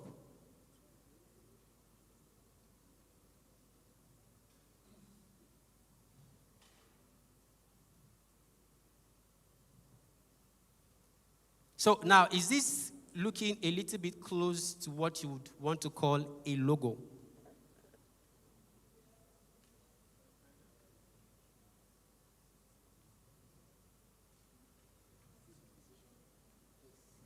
Yes? Okay, so you see how just something simple. We only just made the font bold, and we just placed like a full stop at the end of the me. And it looks like something you could use. So because, sorry? Past the me. Once you have ME, just put full stop. Okay, so why it is actually this way is, I think we usually have brands. We have brands who don't have logos, you don't have names, and you are thinking, because I've seen things, I'm like, okay, like, are you saying this is your logo? Say, yes, what's my logo? It's fine, it's nice. And I'm like, okay, it's good, but I think you can actually try something simple. Now, you see how as simple as this is, it looks nice. Now, why it looks nice is because it's just 2 words. So if you are doing branding, it is actually best advice to use 1 word or 2 words max, because 3, 4, 5. Okay, so what's the name of that brand again? I think it's gone. But when you have Fendi, Gucci, like MTN, Fizz, so those it is very easy for it to just stick in, because I know it is 1 word. Because I've seen brands that you ask them, please, what's the name of your brand? Johnson and Sons. So. I'm like, okay, is there really no way you can actually break this down into just 1 or 2 words? And why it is also good that way is because it is very easy for you to see those words and it just clicks, than when it is very long, like super long. I wish I had time. I would have actually shown you how to use that same font me to do like a very simple flyer that you could actually post. As simple as it is, it's so if we're actually doing this now, to be font me, which is like a black and a white stuff. So let's say I zoom in and then I take it up here.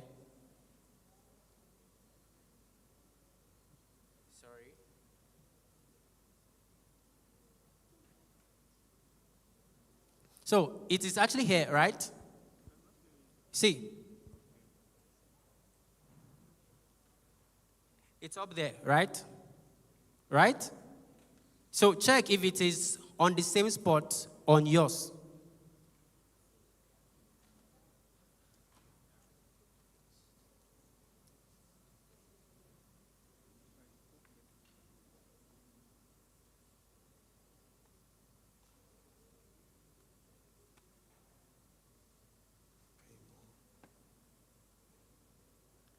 Check. Done? Okay. All right. So I will show you something in the next 1 minute.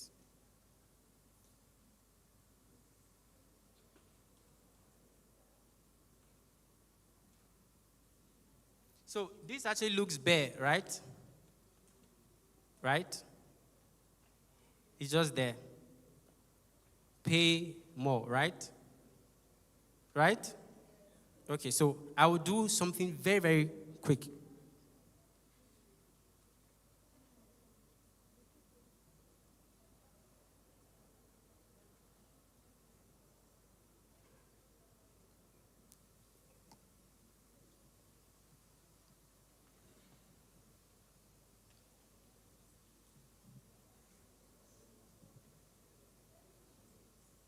Thank you so much. Thank Okay, sorry, you. We are running out of time. Just wait, please.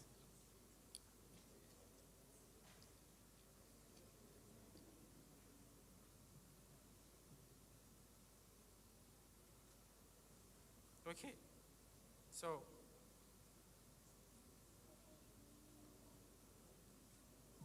Can you just tell us where they can find you on social media? yeah, so you can see, very simple. I'm saying pay more with what? Pay more with Fund Me. You could actually still reach out to me, or you could search for me on Facebook, IG, Philip Efia. Philip Efia. Trust me, there are actually things that you can learn super fast, super quick, that you can do for your brand and business without having to wait for anybody. You can actually do it on your own. Thank you. Thank you, Mr. Philip. All right, and our take home for today, I'm sure we know, is confidence, simplicity, and take action. And I'd like you to promise yourself, make a promise to yourself, that you promise to be consistent for your brand's sake by introducing yourself, introducing your brand, educating and engaging on social media in the next 30 days. You can find me on Instagram at Karimukome for more tips on content creation and everything social media. Thank you very much. Thank you so much. A round of applause for them. Thank you. Thank you, Joshua Karimukome and Philip Efia. Did we learn a new thing today?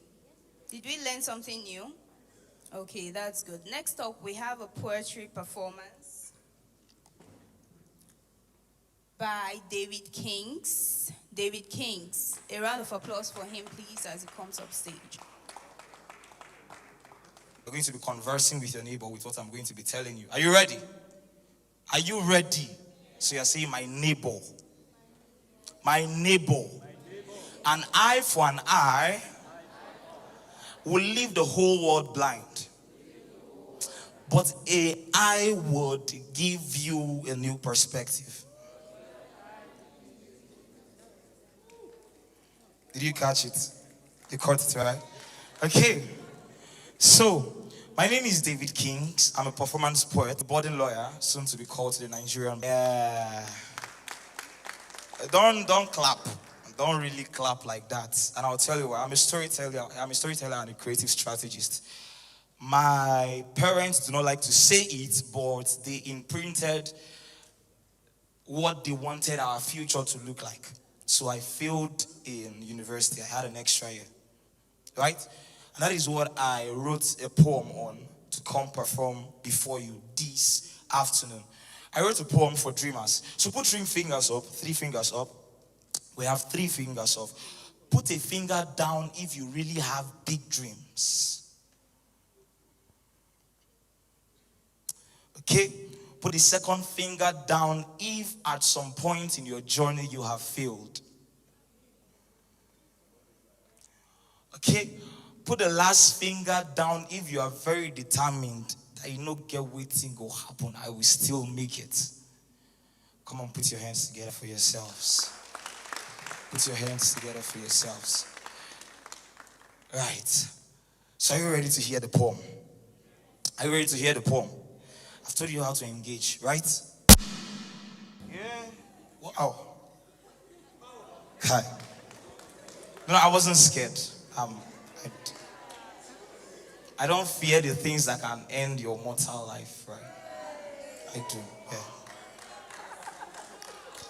Come on, right? Okay, so here is it. When the elders tell us that what they sit and see, we would not see even when we climb the Iroko tree, trust me, my young blood rages in anger, and I want to ask, what if the elders lied? What if they were blind? Or what if they were actually right and they had sight? What if they had seen young boys and girls like us who say that they want to reach for the stars but at the same time are scared of height? What if they have seen young boys and girls like us who say that we want to take the journey of 1,000 miles to destiny but are scared of moonwalking to success when the sun is down?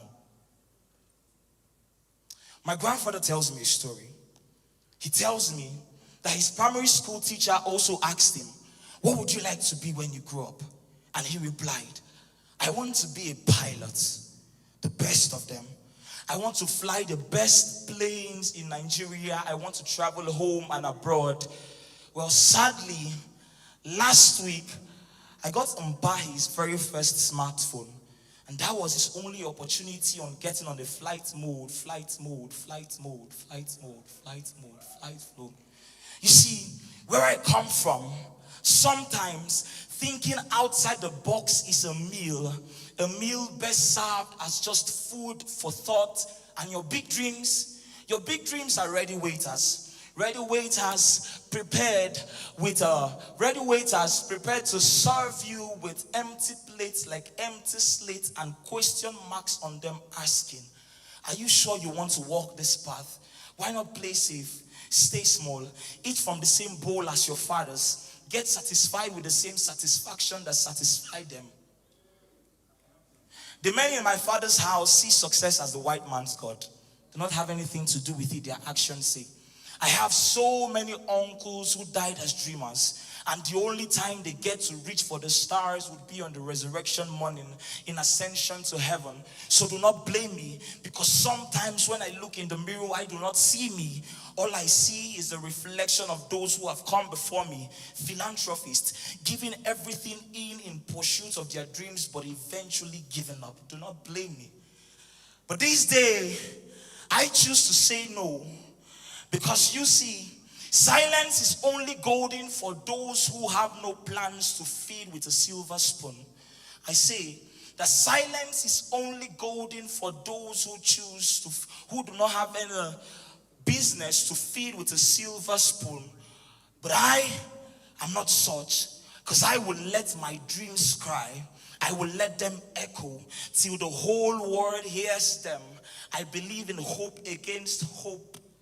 And if I perish, I perish. You see, I'm a big dreamer. Them say, better soup. Better soup. Now money killer. So I like to say that every man has the ability to raise the dead back to life. Even if not dead soup, even if not dead account balance, even if not dead career, even if not dead dreams, every man has the ability to raise the dead back to life. Once beaten.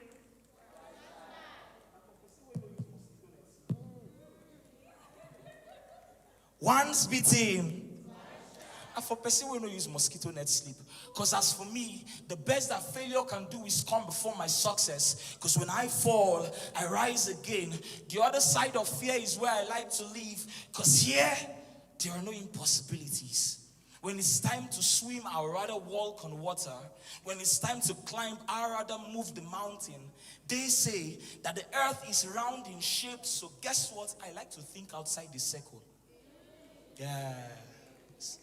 Because I believe that someday The whole world will call my dreams by its initials and nickname it Magic. I'm a dreamer, and I know my dreams will come through. So should you. Thank you.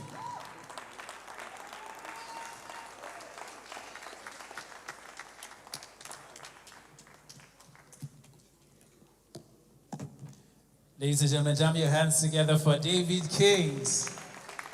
That was an amazing one. Very, very, very impressive. I really enjoyed that one. I love the snaps that we were doing at intervals. You had a lot of snaps, so many punchlines in your presentation. But that was beautiful poetry. Again, ladies and gentlemen, David Kings, please jam your hands together for him.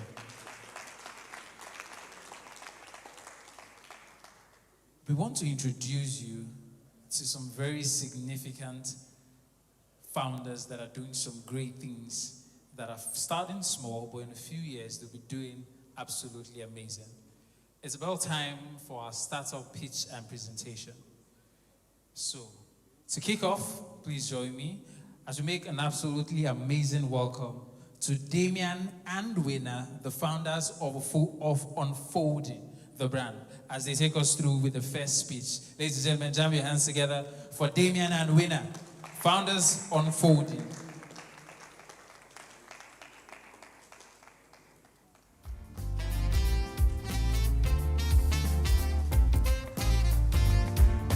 Keep clapping as they make their way here.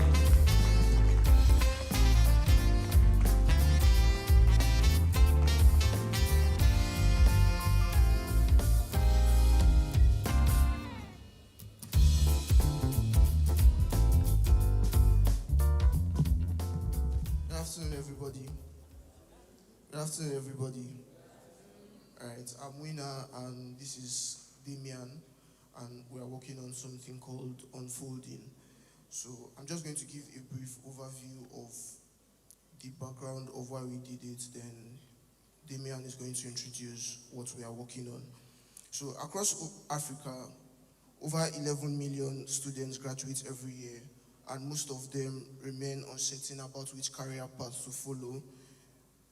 They turn to online courses, but with no clear guidance or clear path to follow, they end up abandoning it, or it becomes too boring or something. They just don't complete it, or it doesn't really impact them.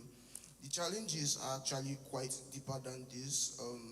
Only 40% of the sub-Saharan Africa has like good internet access, and we can tell here that if you're using certain networks at this moment, you might not be able to gain connectivity. And for those who do not complete courses, or for those who complete courses rather, if you've gotten a certificate, you can tell that most of the certificates are not verifiable. You can easily just cook up a Coursera certificate because there's no way to verify that the certificate is legit or the certificate is actually from Coursera. So that's why we are building Unfolding. So Unfolding, right from the onboarding process, the Unfolding AI, it recommends courses that are tailored to the learner's goals, interests, and also their learning background. Unfolding also grants the learners straight connectivity to mentorships and also local experts and also international professionals. Unfolding is a platform that can bridge the gap between learners like me and you, and also like nationwide experts in industries. And also, Unfolding doesn't just go mute when there's no network. Unfolding also grants you, offers you offline access. And this offline access bridges the gap, which is about 72% of communication connectivity gap in Africa. So Unfolding doesn't just go mute when there's no network. You can have access to downloadable courses offline too. Also, Unfolding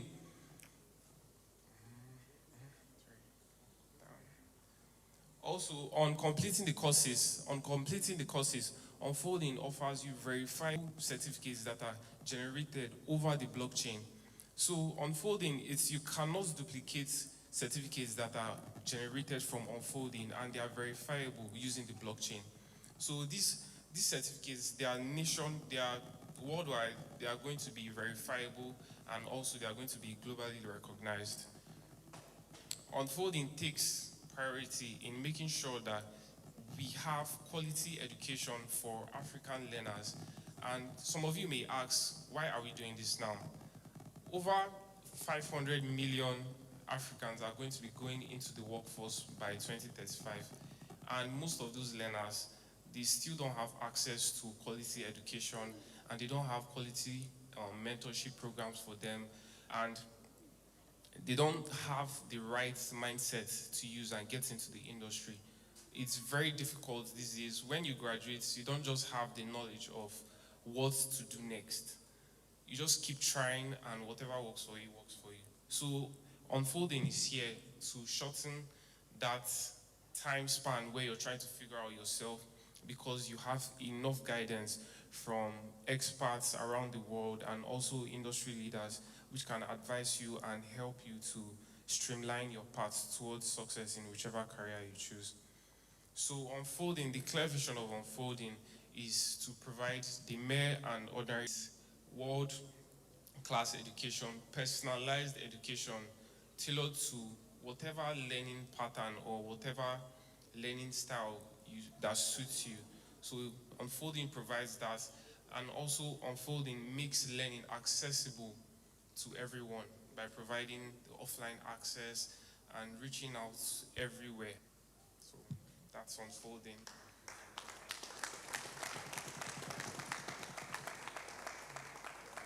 So regarding what we're doing. All right, so if you want to, okay.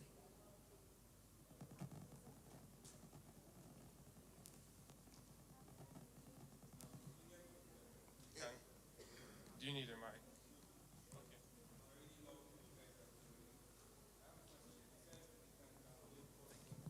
Okay. Firstly, the videos are or the content be optimized for low data.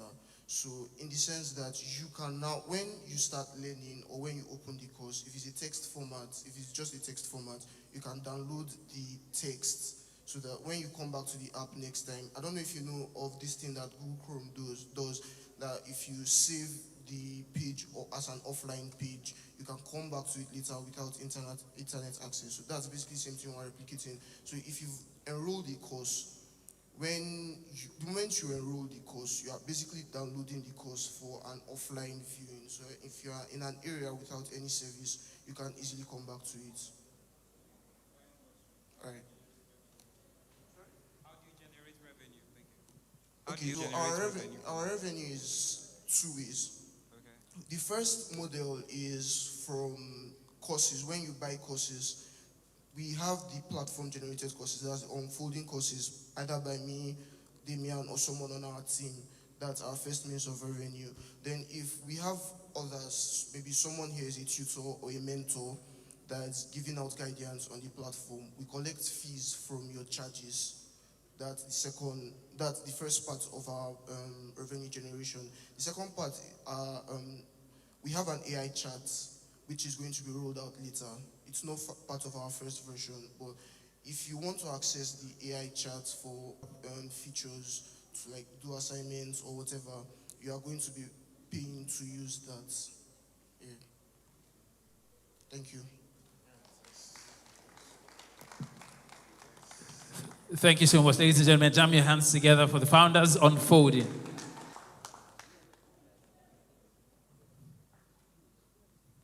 Let me help you with that. Very, very brilliant products there. Jam your hands together again for William and Damien. We did something exciting yesterday. We gave out a few vouchers. If you were here yesterday, do you remember our games? So we have 6. She said, so I should go back. I'm not going to be responsible for that. Don't worry, just wait. Responsible for that.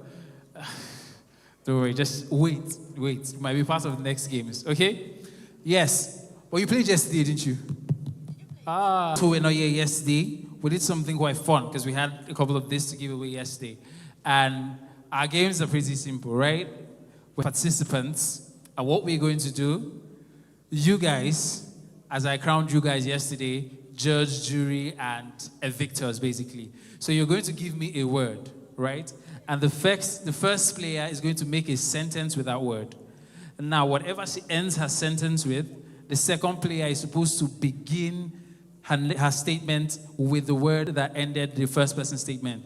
Do you understand that? For example, if you guys say the word is ball, and she says, I like having balls around, the next person is supposed to say, around the world is nice. And the person that follows that is supposed to say, nice is, they're supposed to make reasonable statements after one another. Do you understand how that's works, right?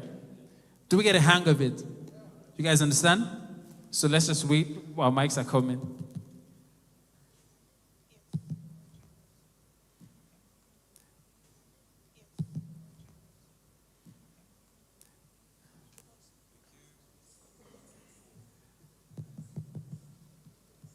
Okay. Okay. Yes, you can have this. Okay. Guys, you guys are not giving me the energy you gave me yesterday. Are we ready? So it's your responsibility to evict. So anybody that makes a statement that you do not find worthy, it's up to you guys to evict. Are you ready? Are you all ready? Okay. What's our first word? Give me something. Saturday. Saturday is good. Saturday is a day of resting. Resting. Resting is something I love to do. Resting. Resting is something I love to do. To do a job is.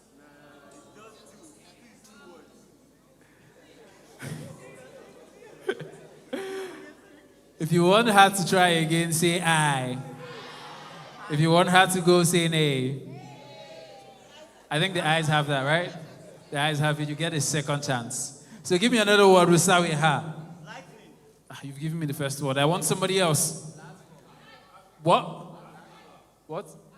Africa. Africa is good. I like Africa. So yes. Africa is the best continent in the world. World of wisdom and light.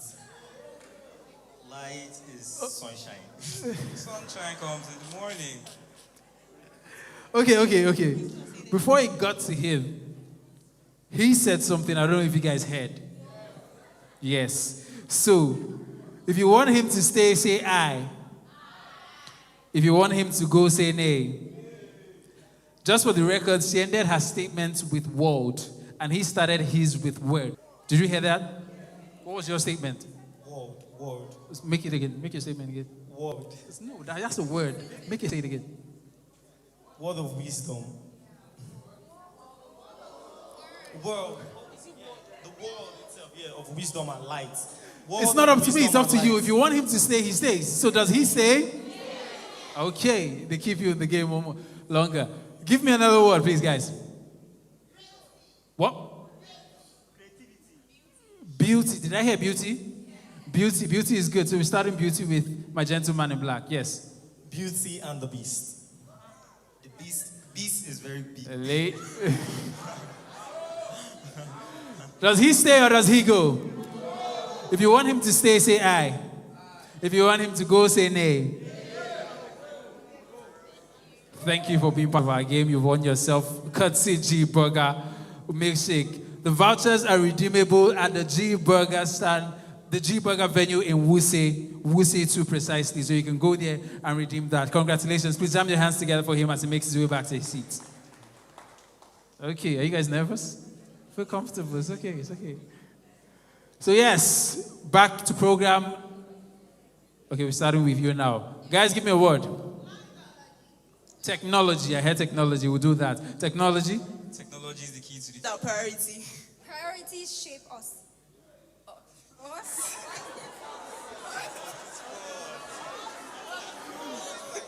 If you want her to stay, say aye. If you want her to go, say nay. Thank you so much for being part of our amazing game. Congratulations to you. You've won yourself a voucher courtesy G Burger. Please jam your hands together for her as she makes her way back to his seat. Ready? Okay, we're starting here again. You guys move a little bit forward. You come forward a bit and spread yourselves. Just, yes. so everybody gets a perfect view of you. Guys, give me a word. What? Power. Did I hear power? Okay, so we're starting with you. Power. Power is the ability to do work. Work feeds us. Us, the people of glory. Glory is of God. Okay, that was a good one. I'll admit, that was a very good one. They go again. That passed the first stage. So I want another word. I saw vision here. Somebody said vision, right? Okay, vision. We'll start with you, madam. Vision, yes. In 3, 2, 1. Vision is the guidance to success. Success is the key to breakthrough. Breakthrough of every barrier in your life. Life is beautiful. Beautiful is I. I am who I am. Am I not the one? Ladies and gentlemen, please have your hands together for them. They're killing it. They're killing it. They're killing it. Okay, that's a good one. I think they're killing it. They're killing it. You guys made it past the festival, so I want to switch that word up. So give me another word, please, guys. What? I'm hearing something from there. Chaotic. Ouch. Chaotic. Okay, chaotic it is. So we're going to start with you. Chaotic. The world full of chaos. Chaos is nothing but peril. Her is everything. Ladies and gentlemen, if you want her to stay, say aye. If you want her to go, say nay. Thank you so much for and catch you in case you want to outsmart us again. And catch you in case you want to outsmart us again. Yes. People don't want to help them. What kind of words are the cats? What do you want them to say? People are not fail. So yes, I think this is the final lap. So give me a word. Give me a word. Something, please.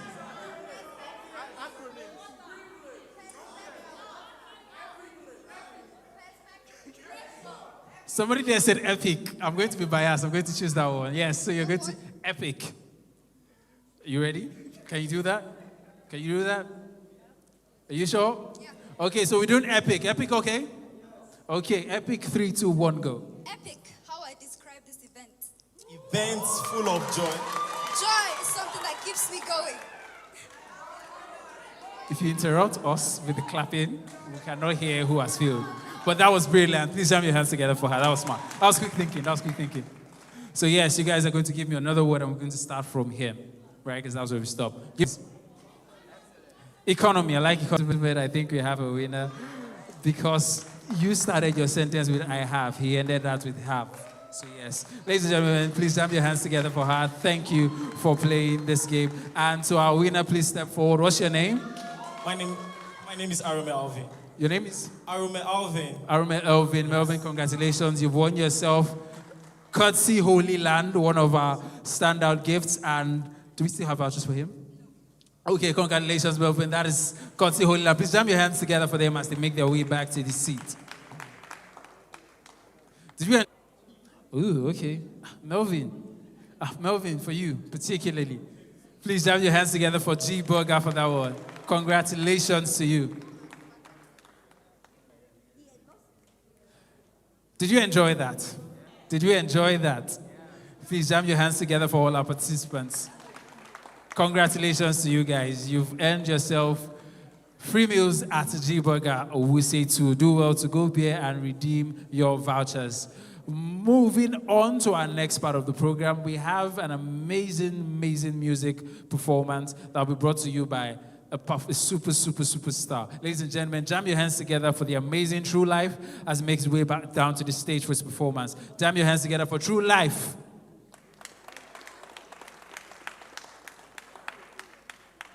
Keep clapping, True Life is coming.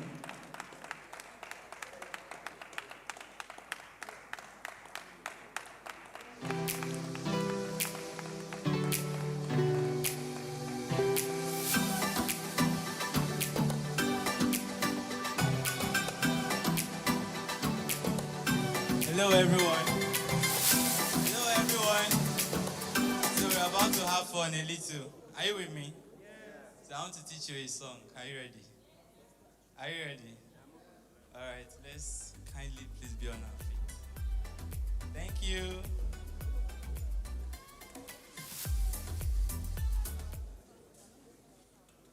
Are you ready? So we're going to clap our hands. Are you ready? So you repeat after me. When I say, Lord, you have given me victory, you say, Lord, you have given me. Just repeat what I say while clapping twice. So let's go. Lord, you have given me victory. Lord, you have given me victory. Lord, you have given me victory. Let's go. Just two.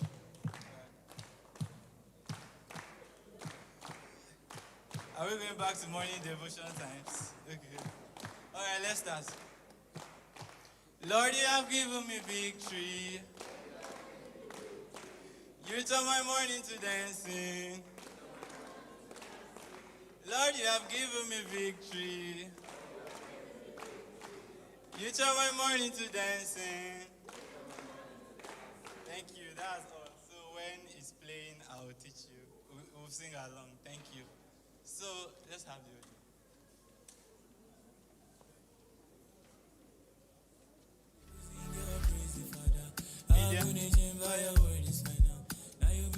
Can we start again? Thank you.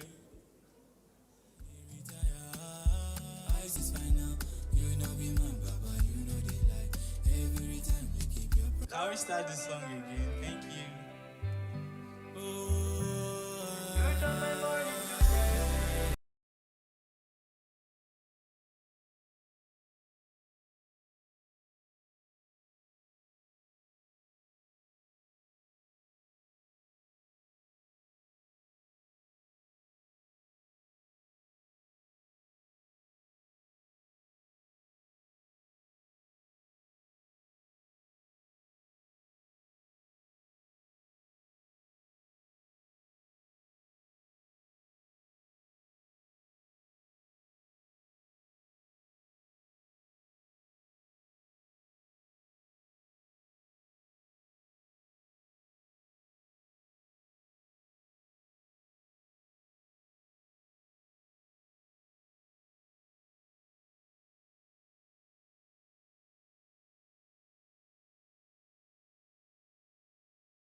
featured 4 women.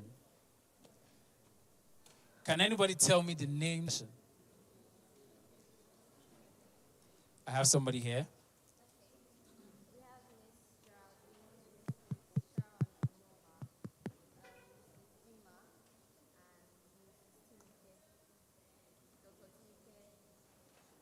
Ladies and gentlemen, jam your hands together for her. That was correct. Please make your way to the stage.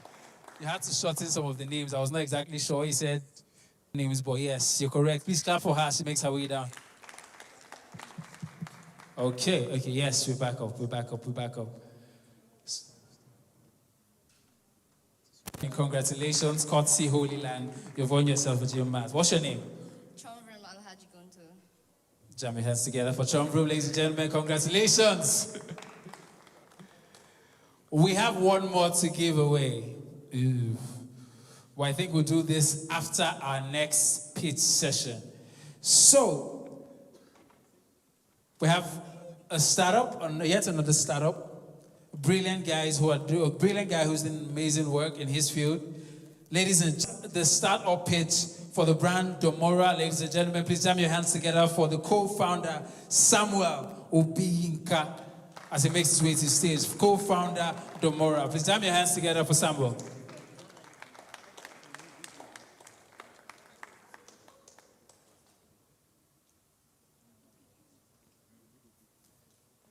Keep clapping, Samuel. Welcome.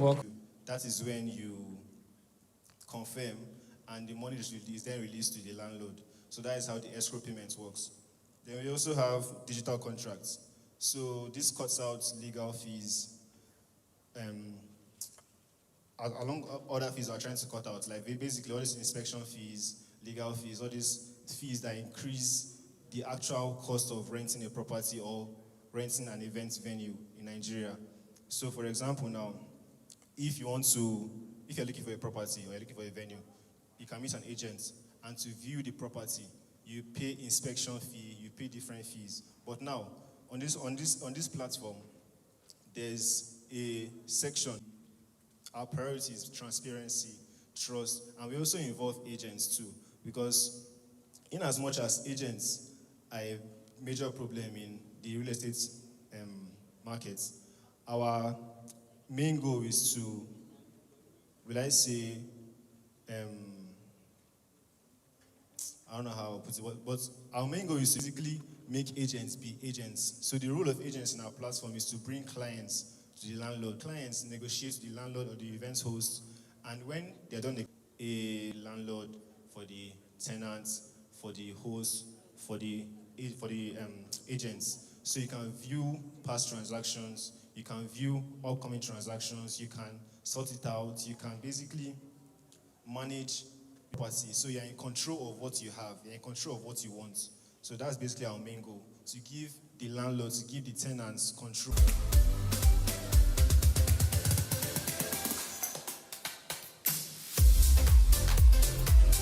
Are we still having a good time? Are we still having a good time?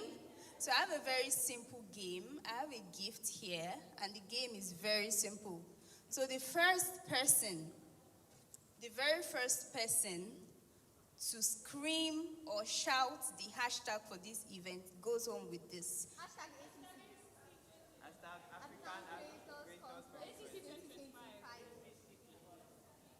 No, let's do that again. I'll look for another game. So who can tell me the name of the keynote speaker that we had today? Her full name. Exactly. Come up stage, please. So this is courtesy of Holy Land. Please, a round of applause for her. Please, you take a picture with him. Hold on.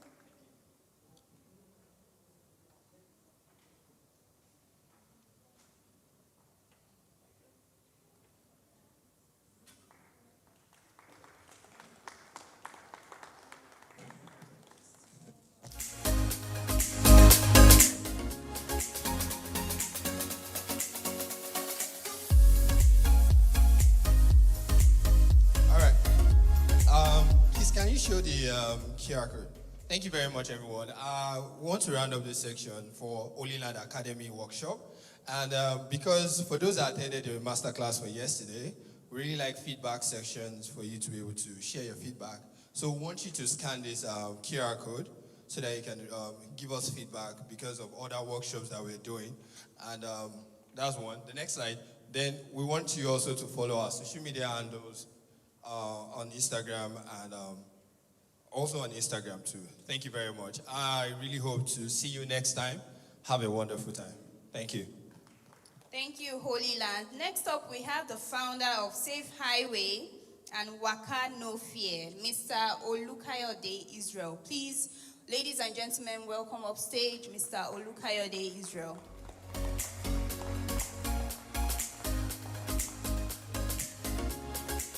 Good day, everyone. Don't be afraid. So how many of us traveled for our NYC? How many of us moved between the states, between one state to the other, to go for service? Like you're about to go for service, but you have to leave that state and go for another. How many of us? How many of us have to travel to be able to see some of our relatives or siblings? Right? But one thing about the average Nigerian is that we are always afraid of traveling. We're always afraid. In fact, sometimes when you're on page, meaning that if I'm in any situation or trouble and I click that SOS signal or I click that SOS button, it sends an automatic signal to those linked on the app that I might correlate to. What are we looking for? The app has run for a year, little. What are we looking for? The app has run for a year. Drivers have used it. Those in community have used it. Those in rural areas have used it. Those that cannot afford or that are not close to security operatives have used it. Where it can fit into your pocket, and pull out at any time, or quickly just click on if you are in danger or trouble, and it performs the same function as the mobile application. What if there is no signal? What if you enter a place that there is no network? The app still works, right? Just think about that.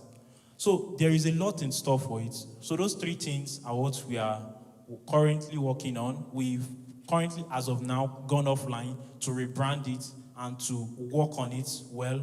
We are looking forward to a network that is interested in making Nigeria safe again. Ladies and gentlemen, a round of applause for Mystery Flames as he comes up stage.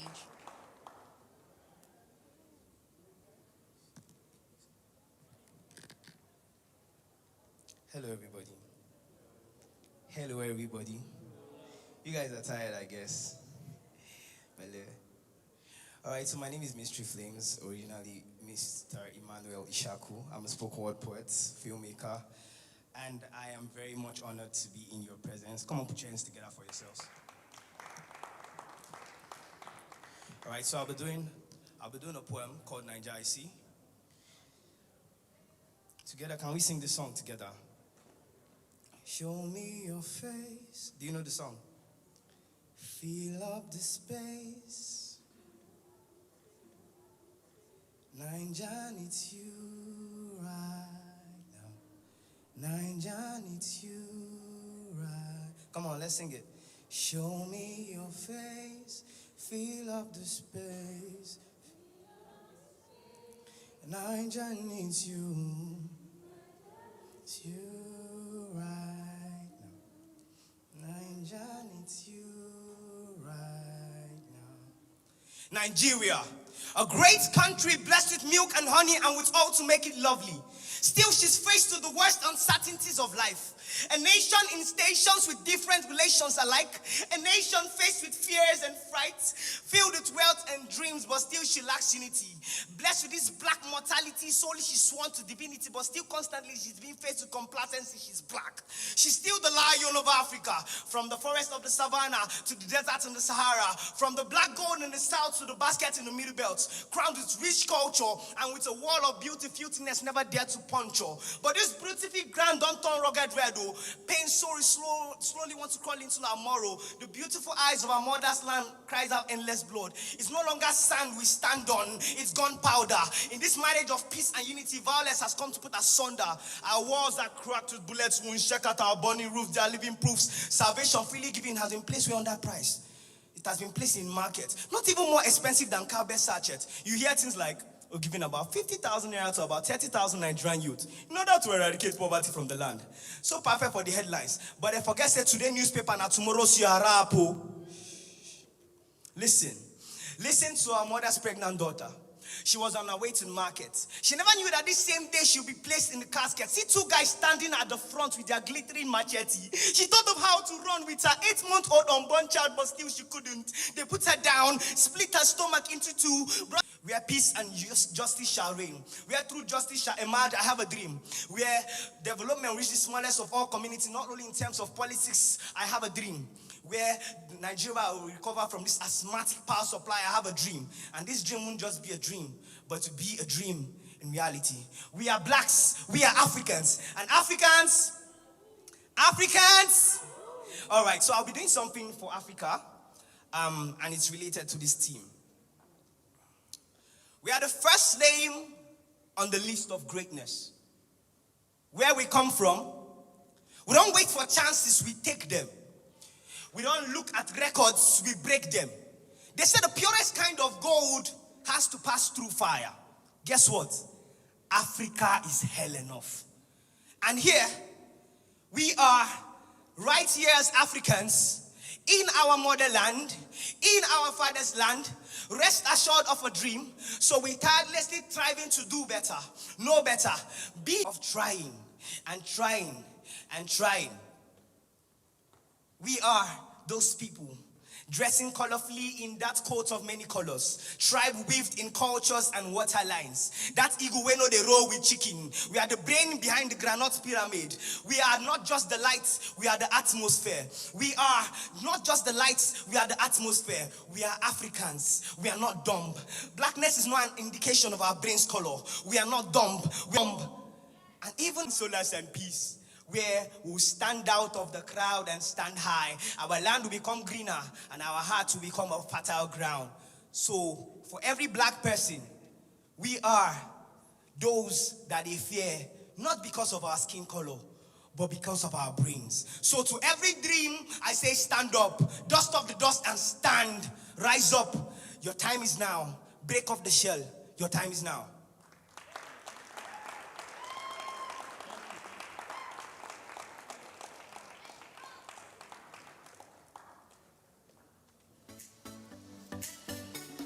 Wow, that was an outstanding performance. Do you agree? Please, another round of applause for him. Thank you so much, ladies and gentlemen. Thank you so much, ladies and gentlemen. It has indeed been an amazing, amazing time. You guys have been here with us, some of you since 9 a.m. this morning. Yes. And I want to believe it has been worth your time. Lovely, lovely. Please jam your hands together for yourself. I want us to say a very big thank you to the organizers of this event, the entire team at Brandek. I want us to say a very big thank you to everybody that played a role in ensuring this was a success. You came in, there were people at the registration point attending to you, ushers ushered you to your seats, my stage manager, the brand strategist behind everything, the media guys taking all our pictures. Ladies and gentlemen, your seated positions, please jam your hands together for them. My guys in sound, they're responsible for ensuring that this was a success. And we want to say a very, very big thank you to each and every one of them. I've had fun, Sophia, haven't you? I've had a lot of fun today. I mean, I would say we should keep going if we have, but we don't have enough speakers. We don't have time, exactly. We don't have the time. To wrap this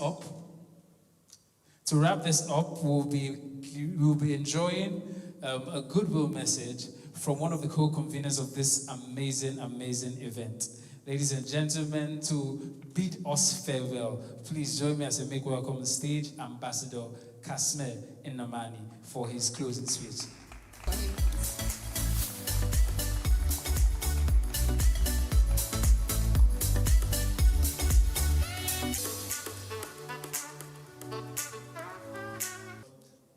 Good evening or good afternoon. We have had a very long day today, started on tomorrow. I appreciate your patience, I appreciate your ingenuity, I appreciate your doggedness to partner with us, to showing us that what we are to drive in Africa is possible. And the Africa future is now. So, I will be closing the conference. Draw the curtain on the Africa Creators Conference 2025. My heart is filled with great gratitude, optimism over the past 2 days. We have shared a knowledge, exchanged experience, and engaged in powerful conversation on how Africa can not only participate in, but truly lead the global digital economy, especially with the AI. Our team, the future of Africa in the digital economy, AI as a catalyst. This is very vital, has inspired us to think beyond boundaries. We have seen that artificial intelligence is not a distant, it's here, it's shaping industries, empowering entrepreneurs, creating new opportunities, and challenging us to design solutions that reflect African reality and values. From fintech innovation in Lagos, AI-driven health solution in Nairobi, Kenya, to creative startup in Kigali, Rwanda, which have been shaping health sector in Rwanda. And then with the music, and Africa is showing the world that our youthful population is not just a statistic, but a force for transformation. We have provided the right platform in this auditorium here in Abuja as a pioneer of this program, and entire will to drive inclusive growth, job creation, and global competitiveness. This conference has affirmed that global collaboration is our greatest strength. Governments and leaders, private sectors, partners, academia, civil society, and young innovators have all contributed to shaping the vision where Africa is not left behind, but stand boldly at the forefront of it. As we close, I wish to let you know next year team, which will be powered by ECOWAS. The next year team is the Powered Africa that will be held in Abuja here next year. We want to see all these faces and more of it again. Next year is going to be more bigger. Let us leave Abuja today, not just with ideas, but with determination. Let us carry the spirit of innovation, communities, and let us remember. I'm promising that next year will be better and there will be bigger opportunity for next year. We already have the ECOWAS and the AfriExim Bank interested in the African Creators Conference, and this is just a stepping stone of what we can achieve as a creator. Personally, I want Abuja.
Sometimes we're not ourselves. There's no one I can turn to.